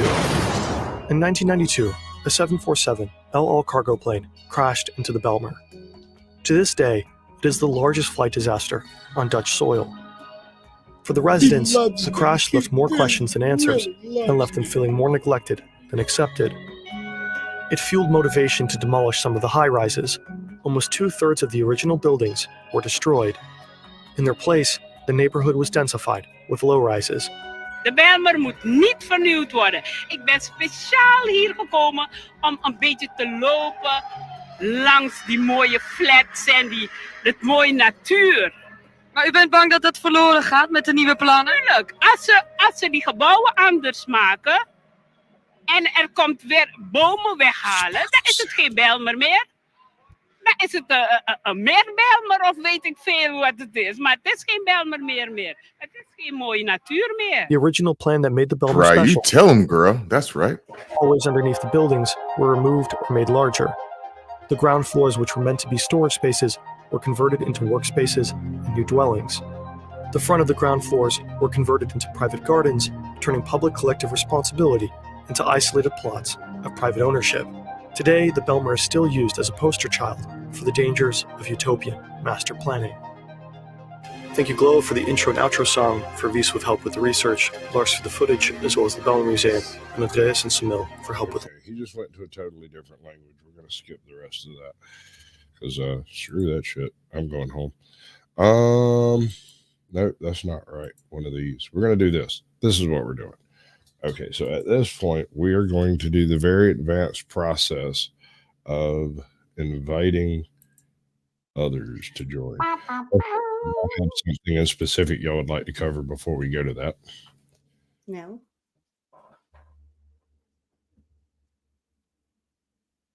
Nothing at all.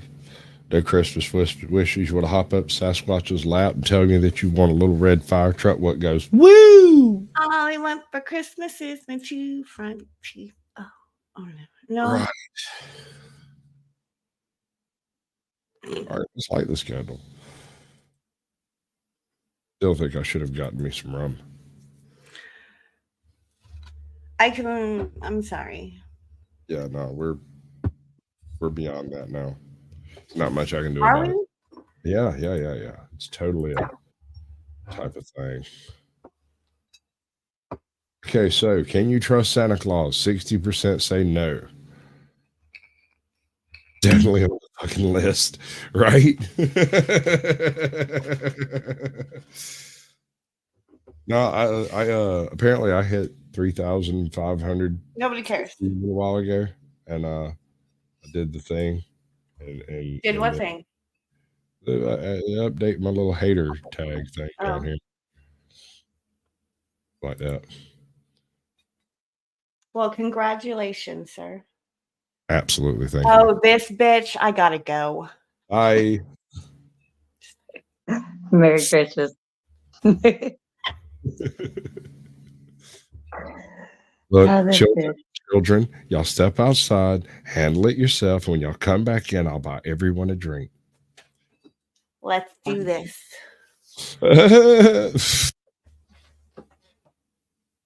All of us missing all of it, ain't he? Is tie a yellow ribbon? You know what I should do? Tie a yellow ribbon about returning from war or prison. I thought it was war. I thought it was war. What? Why would you do it from prison? Is it prison of war? Prisoner of war? But not just prison. Not just prison. Right. You're making me listen to this. That's just my opinion. Don't do that. Ruin everything. So let's see. We got some other stuff over here. I'm gonna play it around. Did I put it in here? I bet it didn't. Nope, it's not over here. That's sad. What if I can find it? Nope. Is it in voice lines? No. Okay.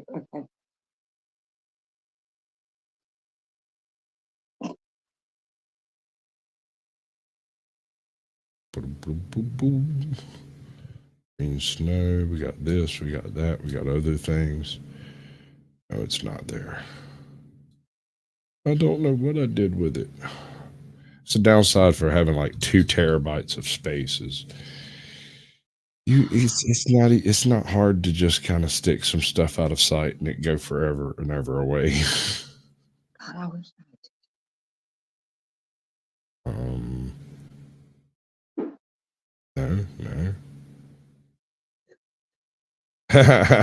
Yeah. Can you turn the light off down here? No, you must sit there in the brightness of your own defilement. Turn the light off, please. I have to get up. I'm gonna be so mad. It's uploading the clip. I don't know if y'all followed, what is it? Nerdrotic? Is that the dude's name? Pretty sure that's the dude's name. Him and a couple of his boys got together and did a huge anti-woke video thing. It's like almost 2 hours long. I went and clipped a few pieces together of it because I thought it was funny and it made me giggle because, the Blast Radius, we kind of do sort of like a news show type thing.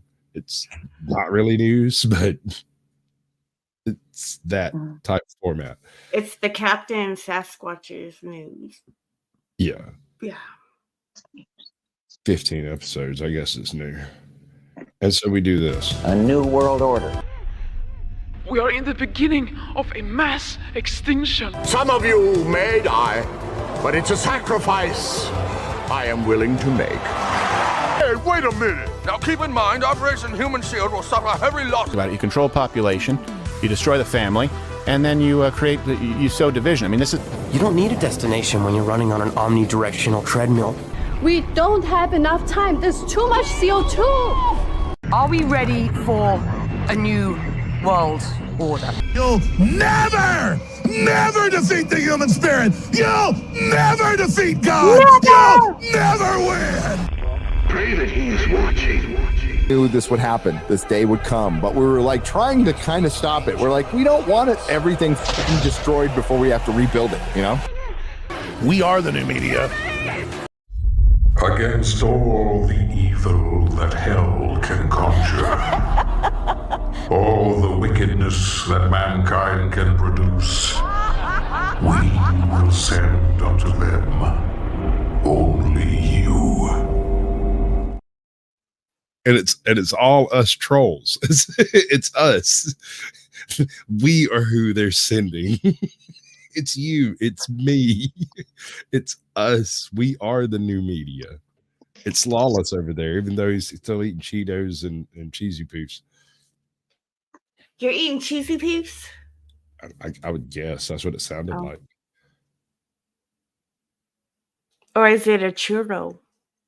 Churro. Churro. Are you eating Cheesy Poofs? Am I the only one here with Cheesy Poof dust on my fingers? I find that hard to believe. Yeah. I don't like Cheesy Poofs because they stick in my teeth. Right? I prefer mesquite barbecue cheddar chips. Them's the bestest. Although I don't mind sucking the cheese poof until it's like dissolved. Well, so this has been one hell of a show, and we're Oh, I got a laugh out of him on that one. I've been poking at him for a while. Now everybody wants Cheesy Poofs. Is that my fault? What's going to happen when I break out the Red Bull and Mountain Dew? Get all hopped up on pixie sticks. Do it. Bring it. Let's go. Good time. Might have to go get me a 6-pack. I can see this happening. I mean, whatever you gotta do, homie. Yeah. It's all my fault. It's all my fault. I'm certain it's my fault. I once had a job making $10 an hour where it was all my fault. I didn't do nothing else. I don't have cheesy booths. Wish I was a cheesy booth.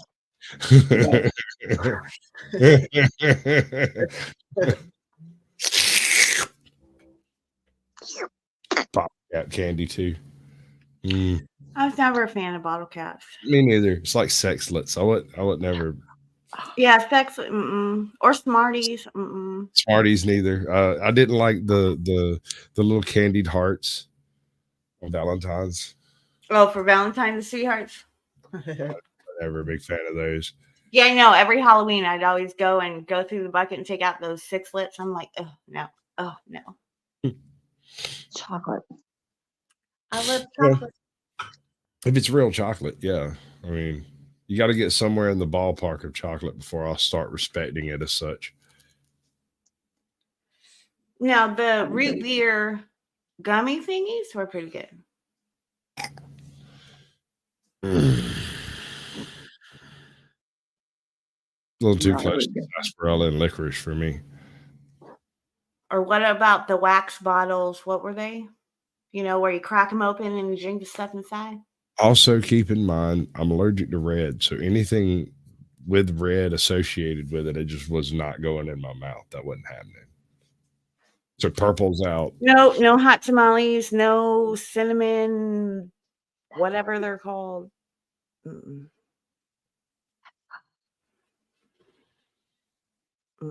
Red hot, right? That's what they were called, red hot. Whole existence sad. What? His whole existence is sad. Oh. You ever have Ooh, a Pop Rocks? I love Pop Rocks. You know, if you take Pop Rocks and you put, never mind.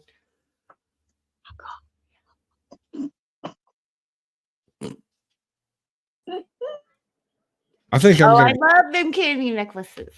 Candy- Except for when I would bite it and it snapped me in the face. No. I'm in Georgia. Candy necklaces, candy jewelry in general was a bad idea. Why? Because you think you got tater rose. Wait till you stick one of the necklaces around it starts growing fucking mushrooms. It makes beer. Why does he smell like a 12-pack? He's been wearing that necklace for 2 days. Right, you have like different colors sliding down your neck. Yeah, just draining down. That's right. Oh, too funny. I've got an idea for an outro song. I'm gonna go see if I can dig it up.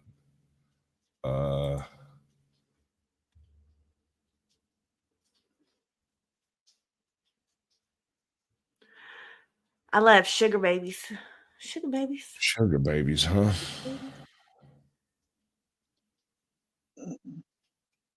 I used to love Whoppers when I was a kid, but now I can't stand them bitches.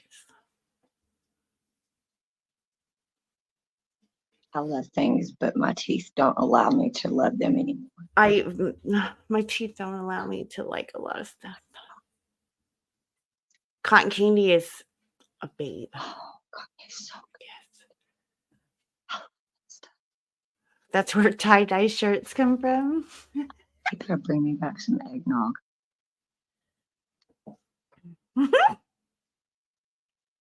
Or I'm gonna be pissed. Pirate's booty? What the fuck is that?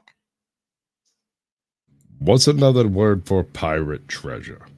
Well, I think Booty. it's booty. Booty. That's Booty. what it is. Bootylicious.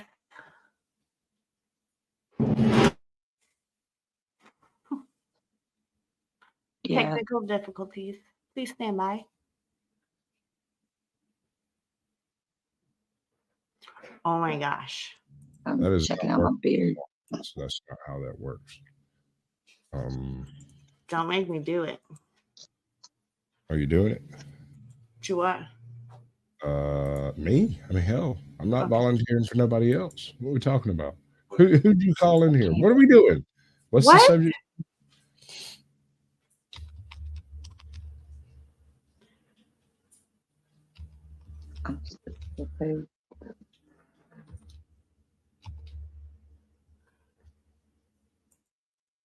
Just Come been eating on. all day.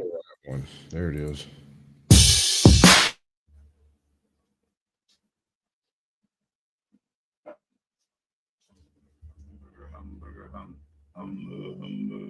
Hamburger, cheeseburger, Big Mac,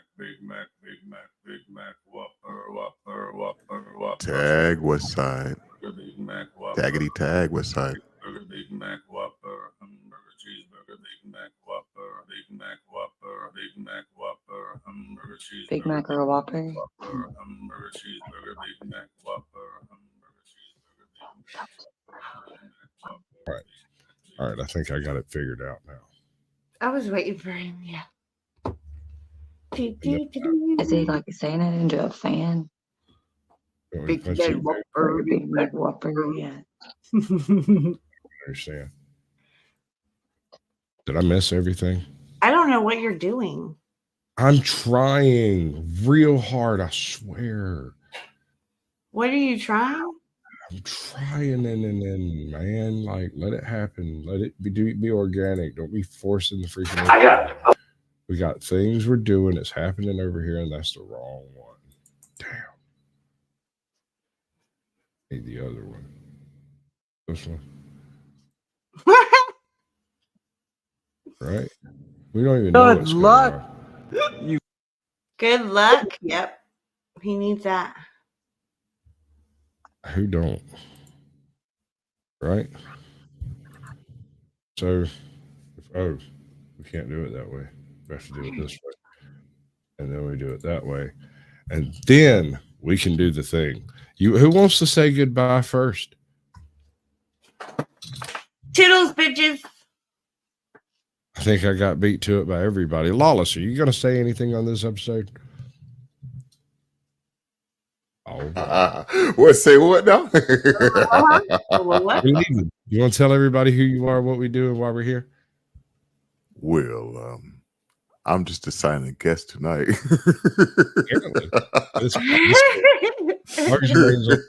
got two shits to give about the whole thing, but check it out. I'm fixing to go out with a particular song that's near and dear to my heart that I just heard for like the first time a few minutes ago. Nice. So that's how we're rolling out on it. All right.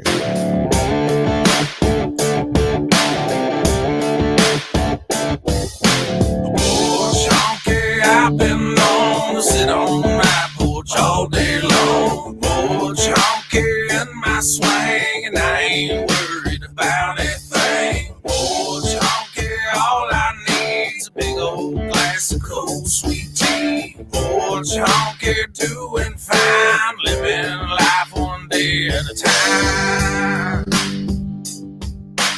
1, 2, 3. One day at a time. Porch honky, sitting on my porch swing, waiting on that sunset to hear the coyotes sing. But in the meantime, it's the same routine. Sweet tea in my beat up jeans, Charlie Minus on the 6-string.